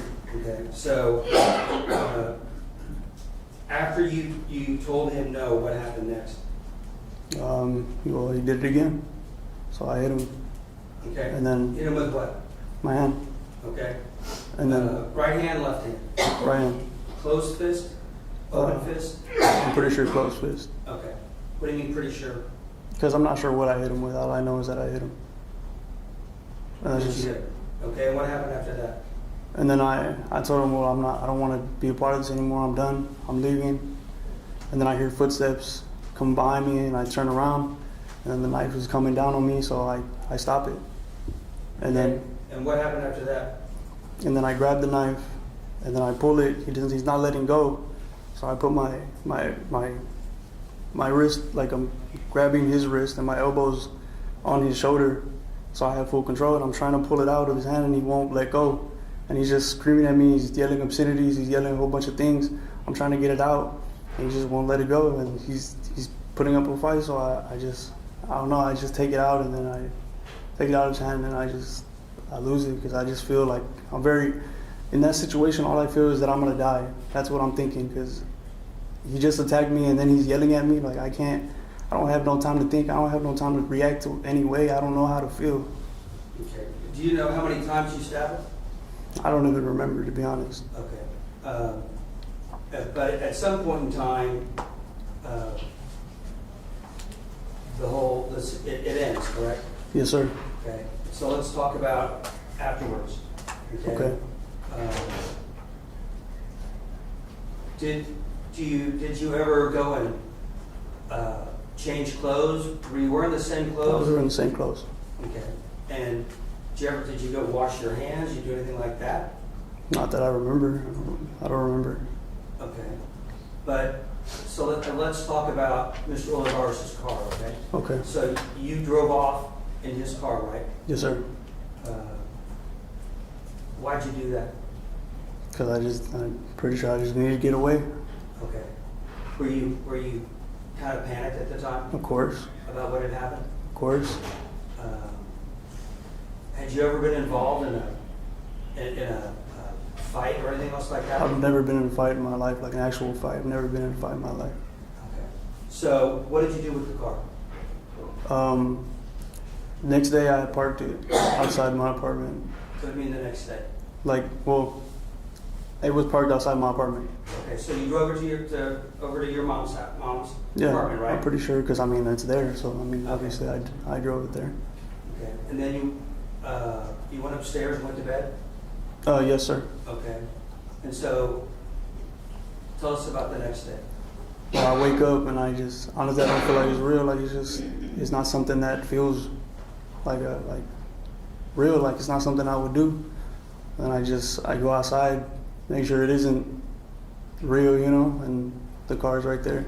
Okay, so at some point in time, did you think you had to do something with the car? Yes, sir. Okay, and why is that? Just because I've never been in trouble in my life. Like I don't know. The big problem is I don't know. Like in that situation, I didn't feel like anyone was gonna believe me. I'm not sure if anyone was gonna even care. I can't even open up to my parents. Like I can't open up to everybody because it's hard for me to just open up in general. Had you ever talked to your parents about your sexuality or anything? No, sir. Okay. So what did you decide to do about the car? I just went on Instagram. I was looking through people's accounts, and I just looked at somebody's story. They wanted a stolen car. Okay, you got to speak louder. Oh, I was on Instagram, and then I was just going through other people's stories, and then I checked their followers and their stories, and I saw somebody wanted a stolen car, so I gave it to them. Okay. Can you tell us the identity of that person? I don't remember his name, Okay. but What? I had the Instagram. Okay. But at some point in time, you're aware the car ended up in Guadalupe County. It had been burned, right? Well, I didn't know anything that happened until it was reported on the news. Okay, but, so you're telling us you didn't burn the car, but you definitely gave the car to somebody, Yes, sir. and you were trying, I guess, you didn't know what to do and you were kind of panicked. Yes, correct? sir. So you, at some point in time, you get contacted by SAPD, correct? Yes, sir. In fact, the detective who just testified called you down because they had released some body camera videos Yes, sir. on the news, right? Yes, sir. And I guess there was your dad and other people that indicated you look like the person on TV, right? Yes, sir. So you go down and you talk to the detective at first, and what did you tell him? Well, the first time I just lied. I was scared. Like I said, I didn't know if anyone was gonna believe me. Like I didn't know how anybody was gonna take it. And it's not the easiest to be like, oh hey, I don't know, I killed somebody. You know what I mean? Mm-hmm. All right. So, but then eventually they arrest you, correct? Yeah, I gave him the buckle swab. Okay. And when you get arrested, you talk to the detective about what happened, right? Yes, sir. Okay. And you admit to killing Christopher Olivarez, right? Yes, sir. So let me ask you about that. Okay. So you had, I guess, goals in your life to join the Army, and you had worked at a nursing home trying to help people, and you talked about in the Army hopefully going into the medical field. But then you end up taking somebody's life. Yes, right? sir. So the situation you were in when this happened, did you feel like you had no other choice? Yes, sir. And I guess you said you'd never faced anything like that before. No, sir. Ever. You've never been arrested. You've got no write-ups in school, no disciplinary issues. But here you are in a situation that this happens, and you felt like you had no other choice, correct? Yes, sir. I wouldn't do it any otherwise. Okay. And I guess would you say it was a situation that just it made you so scared and so freaked out that this was just your natural reaction? Yes, sir.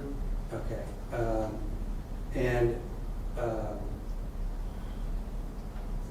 I know y'all had a series of, I guess, one-way encounters. But was Mr. Olivarez's behavior that night different from the other nights y'all were together? Yes, sir. Was he, I guess, more aggressive than normal? Yes, sir. And obviously, it would be great if you weren't sitting here, but looking back on this situation, is it something that you wish you'd never made any sort of contact with Mr. Olivarez? Of course, sir. If I could do anything go back in the past, change it, I would. Okay. And even with the incident and what happened and his behavior and that night leading to this, are you sorry that this happened and I guess remorseful that not only your life has changed, but also your Mr. Olivarez's family's life, and more importantly, your parents, right? Yes, sir. I'm going to object to the I amount understand. of bleeding. Okay. Go ahead. State. Mr. Hernandez, again, as I've told other people, my name's Melissa. I'm going to ask you some questions. If you don't understand me, just let me know, okay? Yes, ma'am. So you will agree with me that today, for the very first time, you're saying a lot of the things that are coming out of your mouth. I guess so, yes. You would agree with me that you've had multiple opportunities to say some of these things that you're telling the judge today, and you've never said them. You never admitted to taking the car, correct? No, I didn't. You told the detective, hey, I didn't even know he was gay. Like, I was shocked to find that out, right? Well, I didn't know he was gay, maybe bisexual, but I didn't know he was gay. So we're gonna argue about semantics, I guess. You were aware that he had interest in men. Yeah, of course. And you didn't tell the detective you met him on Grindr. You said I met him through a friend named Juan. Yes, sir. Yes, ma'am. Why? Why didn't you tell him the truth? Just cause like I didn't know how to come out. You know what I mean? I didn't know how to be honest. So- I guess just that part I didn't know how to. You wanted to hide that. I guess so. Yeah. You wanted to protect your reputation. Not my reputation. Just I didn't know how to talk about it. Like I don't know. That's just the one part. Like it was hard for me. Today this is the first time anybody's ever hearing about it. Okay. And I want to talk about that. Today, for the first time, everybody's hearing a whole lot of things about this night, right? Yes, ma'am. Even in the pre-sentencing investigation, you know you've pled guilty to this, and we did a pre-sentencing investigation, correct? Yes, ma'am. And you know the pre-sentencing investigation is your chance to talk about what happened, to talk about how you feel, to talk about why it happened, Mm-hmm. all of those things, right? Yes, ma'am. Okay. And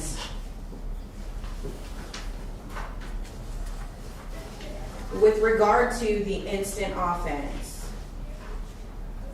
the only thing you say is, I feel horrible, I regret it, if I could take it back, I would.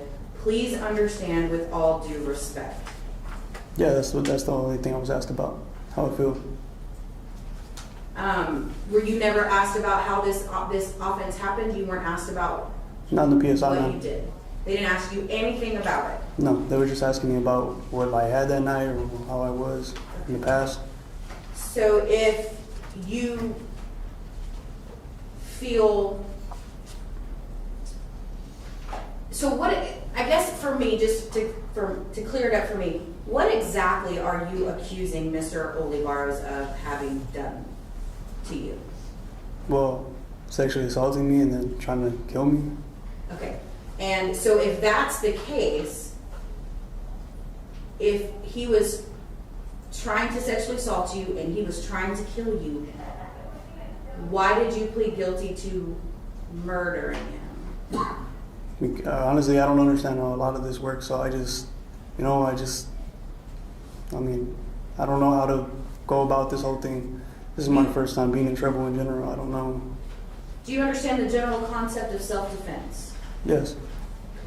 And you understand that our law provides that if you're acting in self-defense, if somebody's trying to sexually assault you Mm-hmm. or murder you or kill you, that you would be justified, right?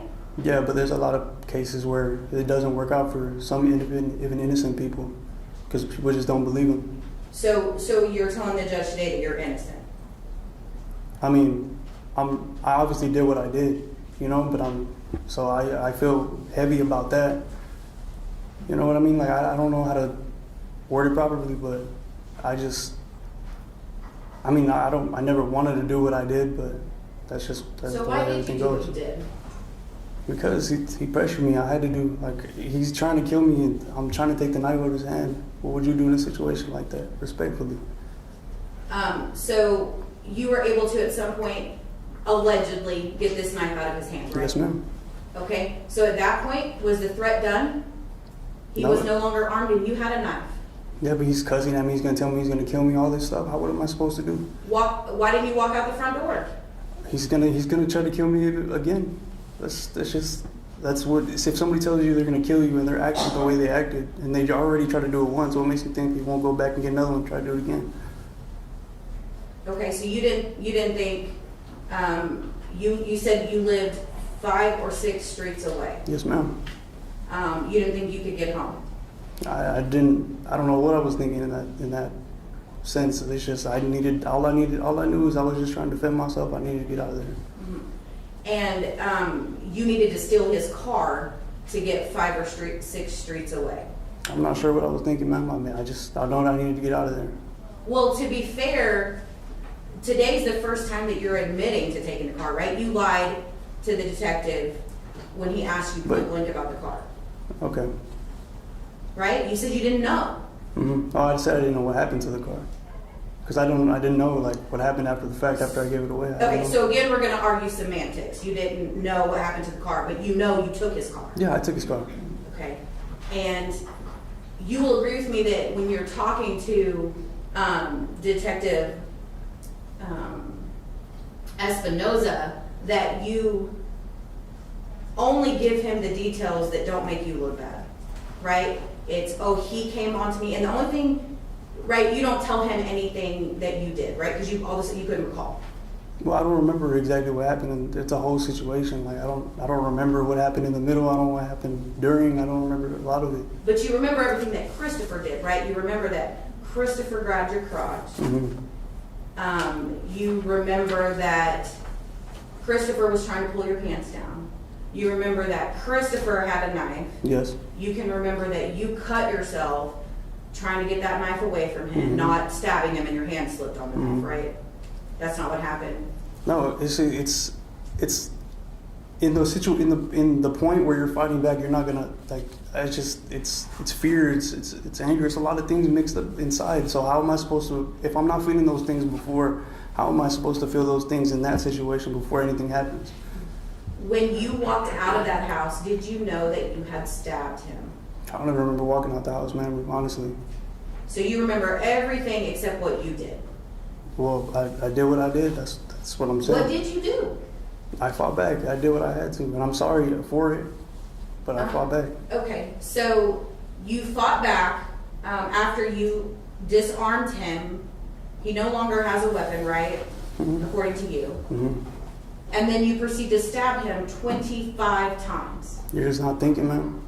I'm gonna be honest. Okay. There's no way I was be able to think in that situation. I've never been in this situation before. I'm sorry if I can't collect myself or have time to collect myself the proper way. I didn't know what to do. Well, let's talk about what you did. Let's talk about 5 stab wounds to the back. Okay. Let's talk about stab wounds that cut through the left 10th rib and penetrates the lower left lung, causing a hemothorax, a hemopneumothorax from the back. Do you remember stabbing him in the back? I don't remember any of that, man. I'm telling you. Do you remember multiple stab wounds to his head, to his face, to the back of his head, to the top of his head? You remember any of that? No, but I'm sorry I did it. And how did, so this, you were wanting to talk about how you got these this one injury from grabbing the knife, right? Have you, in your time of meeting with your defense attorney, have you seen what real defensive wounds look like on a hand when they're trying to defend themselves? It looked like this. No. I'm sorry, but that's what it is.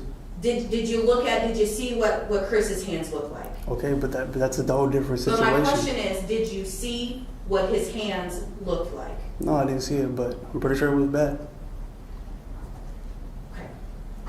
Why were you stabbing him in the back if he was in front of you and coming at you? I don't know, man. It's just you're trying to ask me questions that I can't answer. I'm I sorry. think I'm asking you questions that you won't answer, correct? No, it's not correct. I'm sorry to say that, but it's not correct. I'm trying to be as honest as I can here. Like I know what it seems like. I know what it built this up like, but it's not. This is. I swear I can't. I don't want to lie. This is the best time for me to talk. I don't want to tell you anything that I don't remember. It's not. It's just that's the truth. There's been several best times for you to speak during this, right? Yes, ma'am. And today is the first time that you're saying a lot of these things, right? Yeah.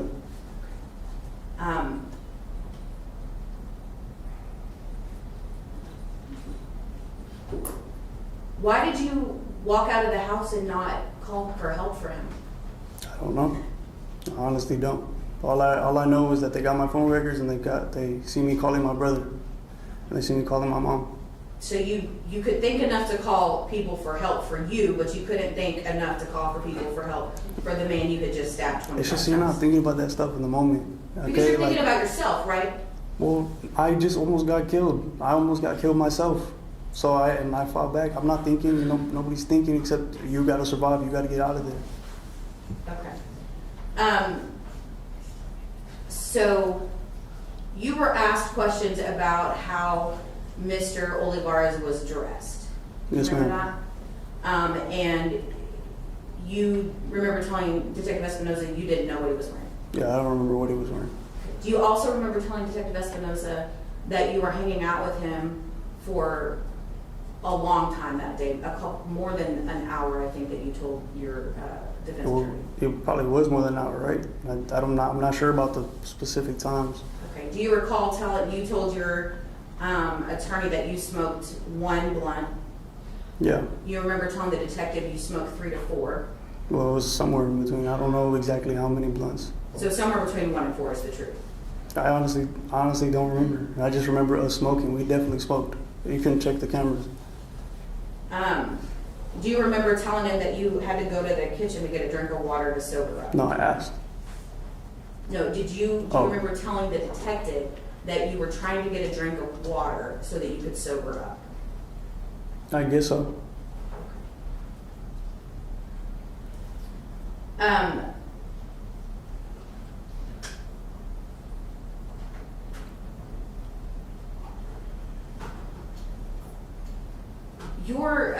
Mr. Maurer asked, or made a statement really more than asking you, but said that your encounters with Christopher were one-way encounters. Would you describe them that way? Yes, ma'am. Why are they one-way encounters? Because he would give me oral sex. Were you participating? Getting it, I guess. Were you allowing it? Yes. Were you okay with it? At the time, yes. Then how is it a one-way encounter? What do you mean one way? Okay, explain one way encounter. I'm I not sure. can't explain one way. I'm just asking you, your attorney asked you or stated to you that this was a one-way encounter and you said yes. Oh yeah, like in the times that it happened, yes.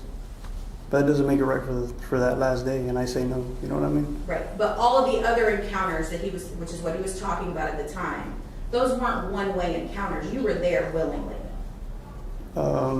Yeah, Were you not? yeah. I say yes.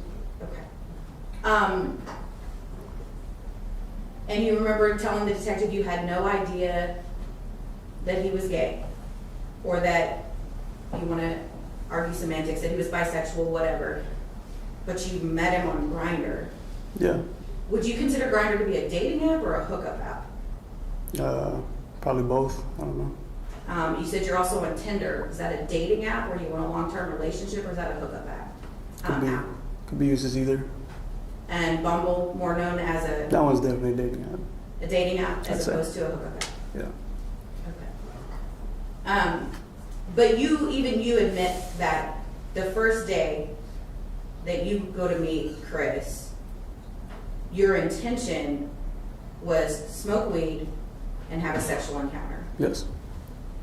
And all the other times that you went to Chris's house, it was to smoke weed and have sexual encounters. Not every time, but yes.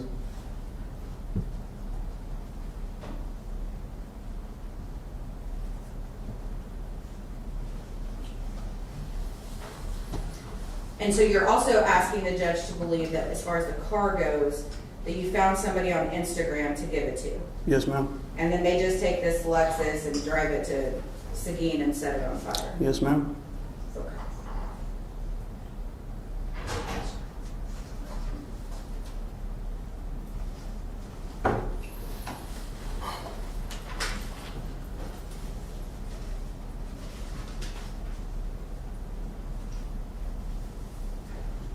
You remember just a few minutes ago you were talking about with Mr. Maurer that you didn't really know how to talk about this situation. Yes, ma'am. And you said a phrase that really caught me.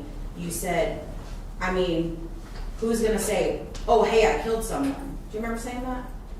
Yeah, it's hard to talk about. As nonchalantly as that, oh, hey, I killed someone. I'm just trying to come off as like, I'm trying to keep my composure. My sister's watching, my family's watching. I'm trying to keep my composure as best as I can. So you're trying to come off a certain way to the judge. No, I'm just trying to keep my own composure because I know I can get emotional, so I'm calming myself. I'm trying to hold my composure. And so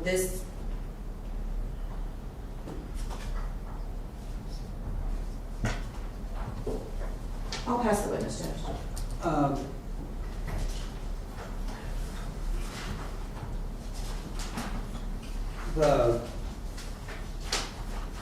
When you were being asked the question about, whether or not these sexual experiences were one way, okay? I guess, did you ever express any interest with Mr. Olivarez about engaging in intercourse? I don't think so. Okay. And the night all this happened, was Mr. Olivarez's request to do something in, I guess, in y'all's relationship you did not want to do? Yes, sir. Okay. And then his reaction after that is what led to your response, correct? Yes, sir. And so I guess, just to make sure that we all understand, you're talking about, we've talked a little bit, and you and I have talked before about, this whole issue about coming out, right? About not being sure about your sexual identity, right? Yes, sir. Okay. And had you ever expressed anything about that to your mom or your dad? No, sir. What about any of your friends at school? No, sir.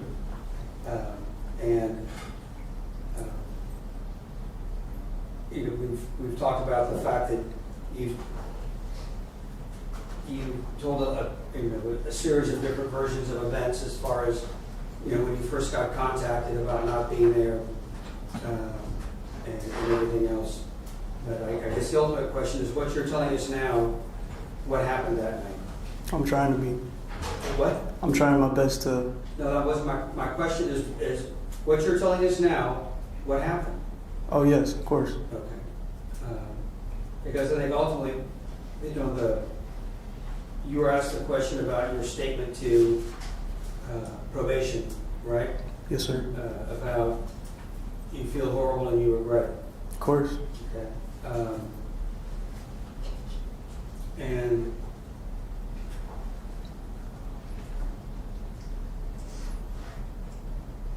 I pass the witness.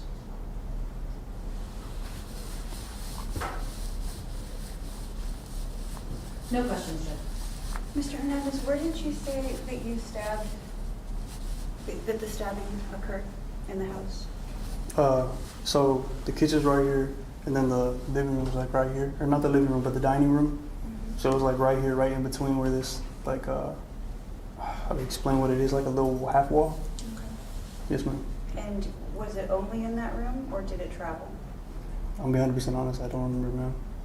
Okay. And where were you, where was the weed being rolled? In the master bedroom. Okay. So you guys started in the master bedroom? Yes, that's where everything started. Well, not the fight, but, before rolling up and stuff like that. Okay. And so, Mr. Olivarez provided the weed, and was that in a baggie? The one he gave me? Yes. Or no, it wasn't in a bag. He took it out of the big, pack. Okay. And it was on a tray in the bedroom? Yes. And did you finish the entire, did you finish all of it? I'm not 100% sure, ma'am. Okay. Anything else? No. Okay, thank you, sir. Have a seat. Thank you, ma'am.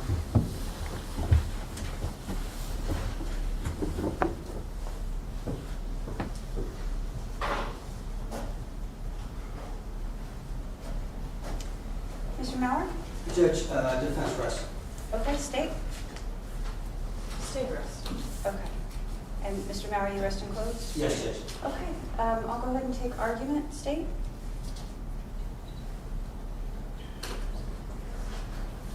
Judge, this time I'll waive and reserve the floor. Move the standard. You can do whatever you feel comfortable. So, judges, an extremely unfortunate circumstance. Very rarely do I have clients of Sebastian's age, particularly the family harmony, that have no criminal history at all. I think I've been on this case, it seems like forever, but I just find it a tragic circumstance. One, that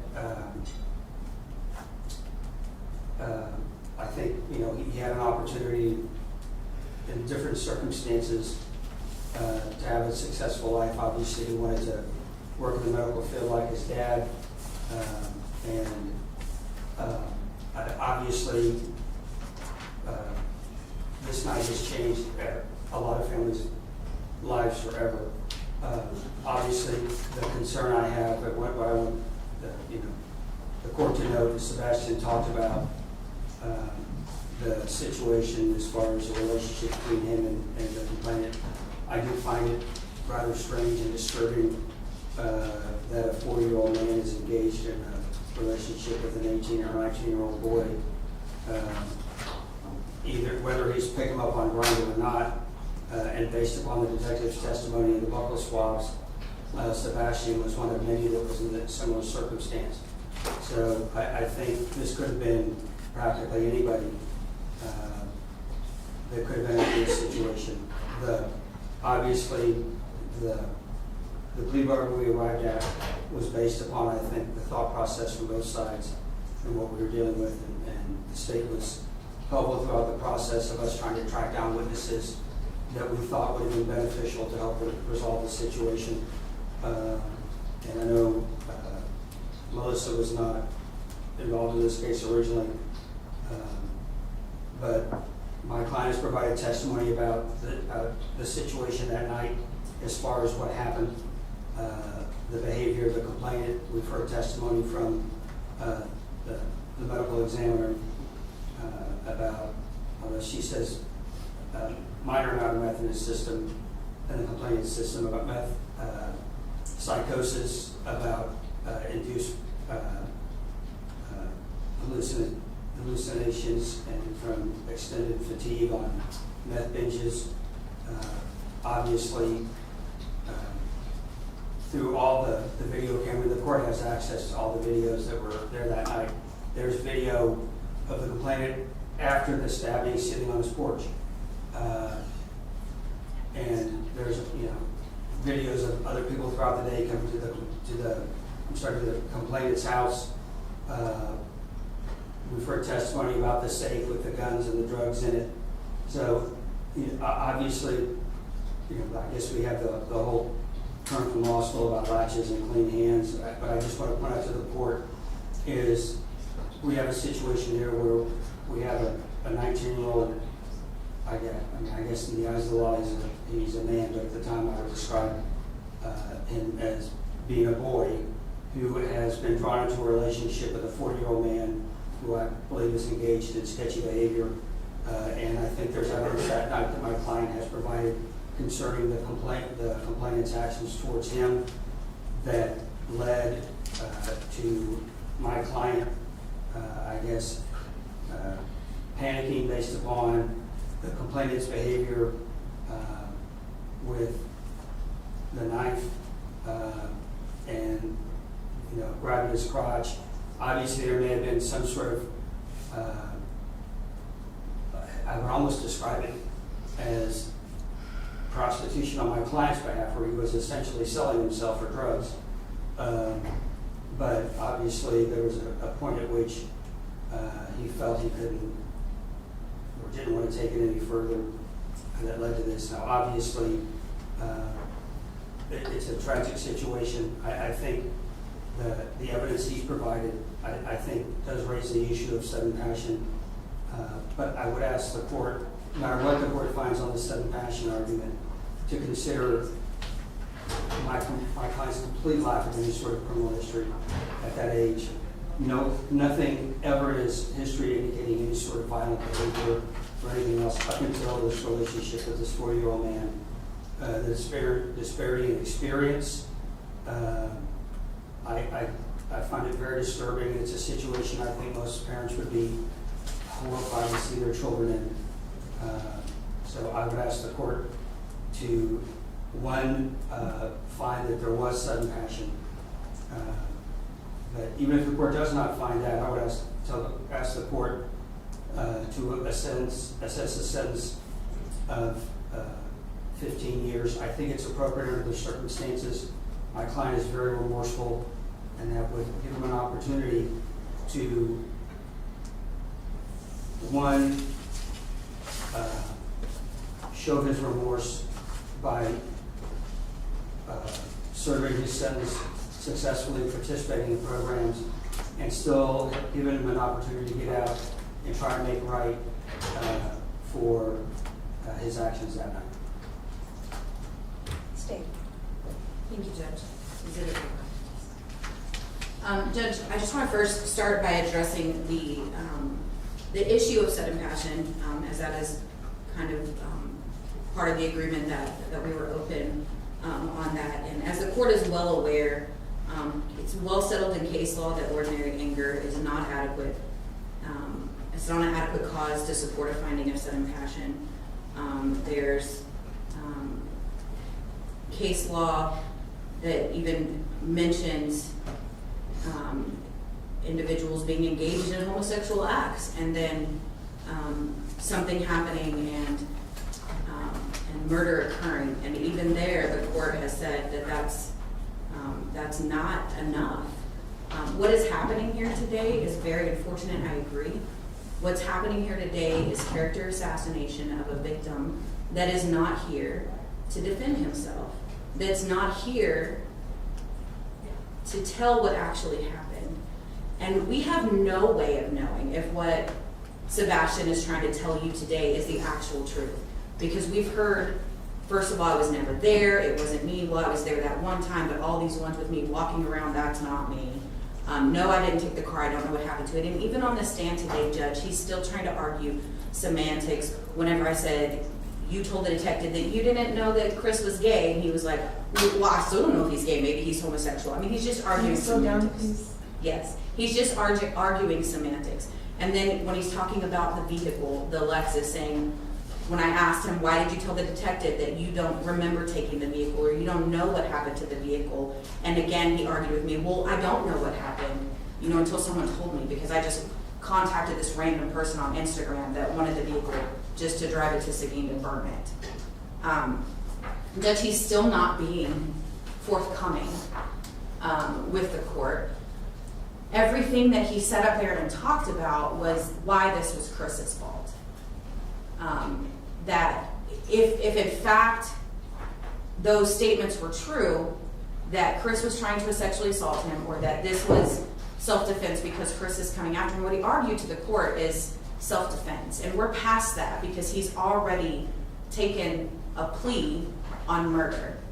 There's been little to absolutely no evidence of anything involving sudden passion in this case, other than to say, well, even though I knew this person was gay or bisexual or whatever, even though I'd had plenty of prior encounters with this man, even though that was the entire purpose of our initial interaction and initial meeting, now all of a sudden the fact that Mr. Olivarez is interested in a sexual encounter with me was enough to put him so over the top that he was not capable of cool reflection, didn't have a time to cool down, and had to stab the man 25 times. That just makes absolutely no sense, Judge.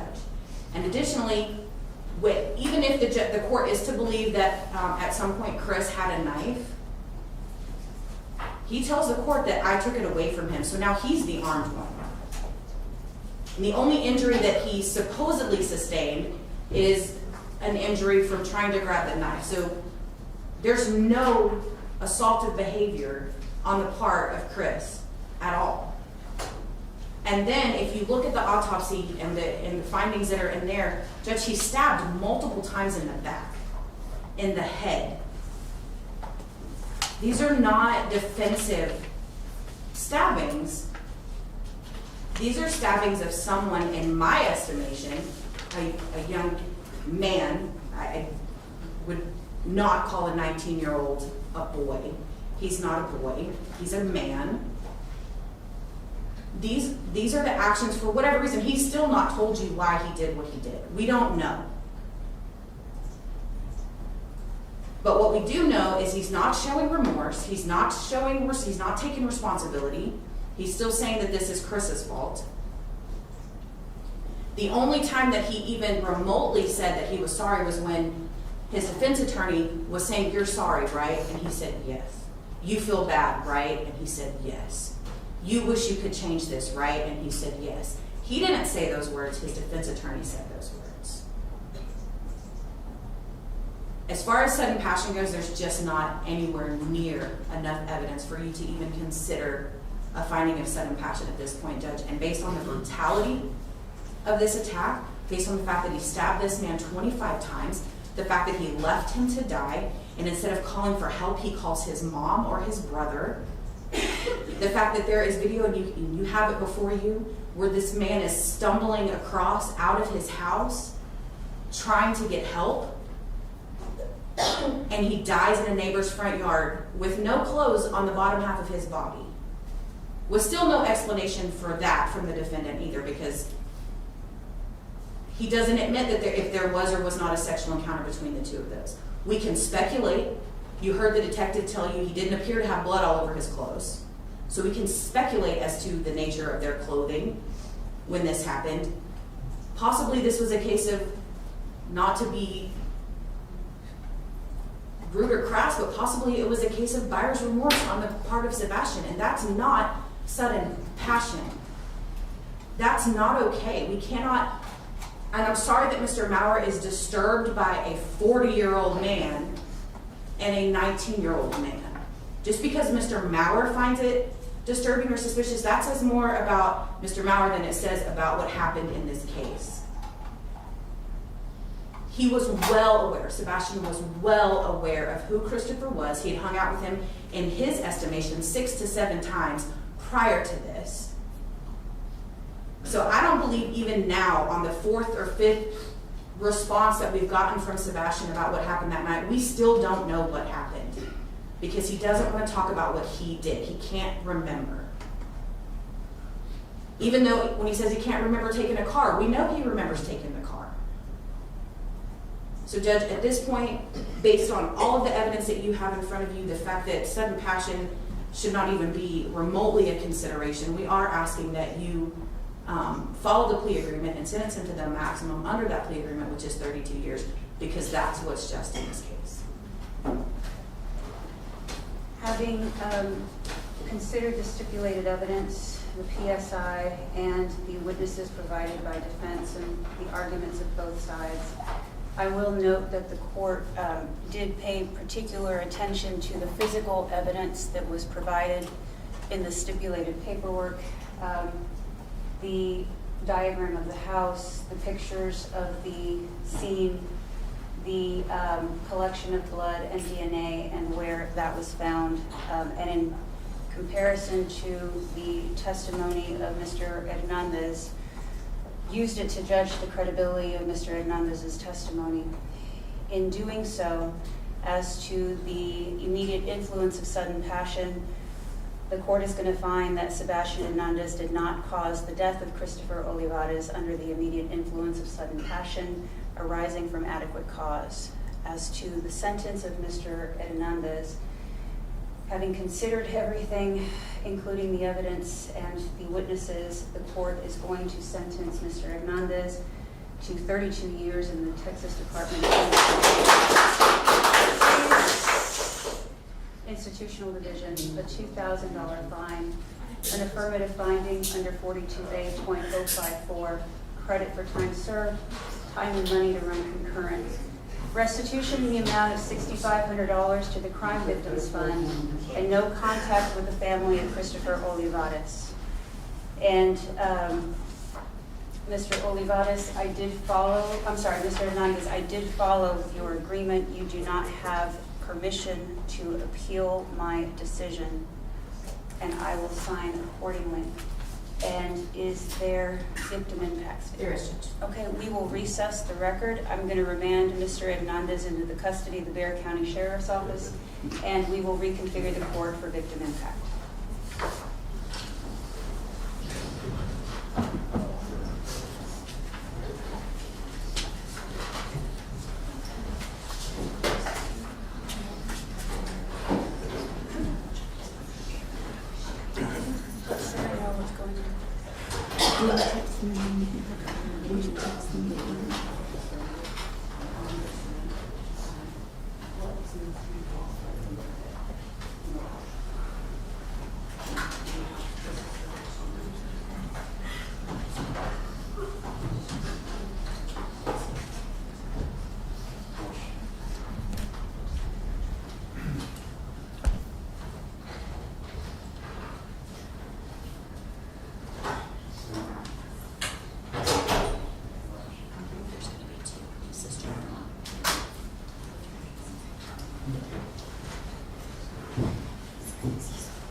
Judge Enrique.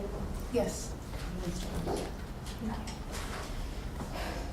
On August 25th, September 2021, my brother Chris was brutally murdered and taken from my family. My brother Chris was kind-hearted, generous, and extremely thoughtful person. He would never harm anyone. Your Honor, this man intentionally left my brother to bleed out and die. He has shown no remorse, as if my brother's life did not matter. This man not only took my brother's life, he took future memories, graduations, holidays, and birthdays away from us. He also impacted my family's perception on life and destroyed our trust in people. I told my oldest son, who was 8 at the time, his uncle had died of COVID. He was too young in my eyes to explain to him that a callous person took his oldest friend and uncle away. My son will no longer be able to play basketball with Chris. My youngest son, being only 3 months when he was murdered, will have no memories other than pictures. As for me, I have no longer been able to call my brother or have weekly dinners with him. And as for Sebastian, he gets to live his life. He gets to see and speak to his family even when he's in prison. My brother doesn't. How is that fair? So I ask the court and Your Honor to deliver justice to my family. No murderer should be granted the least amount of time for their ill will. Judge, I'm going to read this. This is on behalf of Chris's mom, Mary Coronado. Sebastian, nothing justifies the suffering you inflicted on my son, Chris. You deserve to face the full measure of justice for what you did. You left Chris bleeding, suffering, and in agony without seeking help, knowing he would die.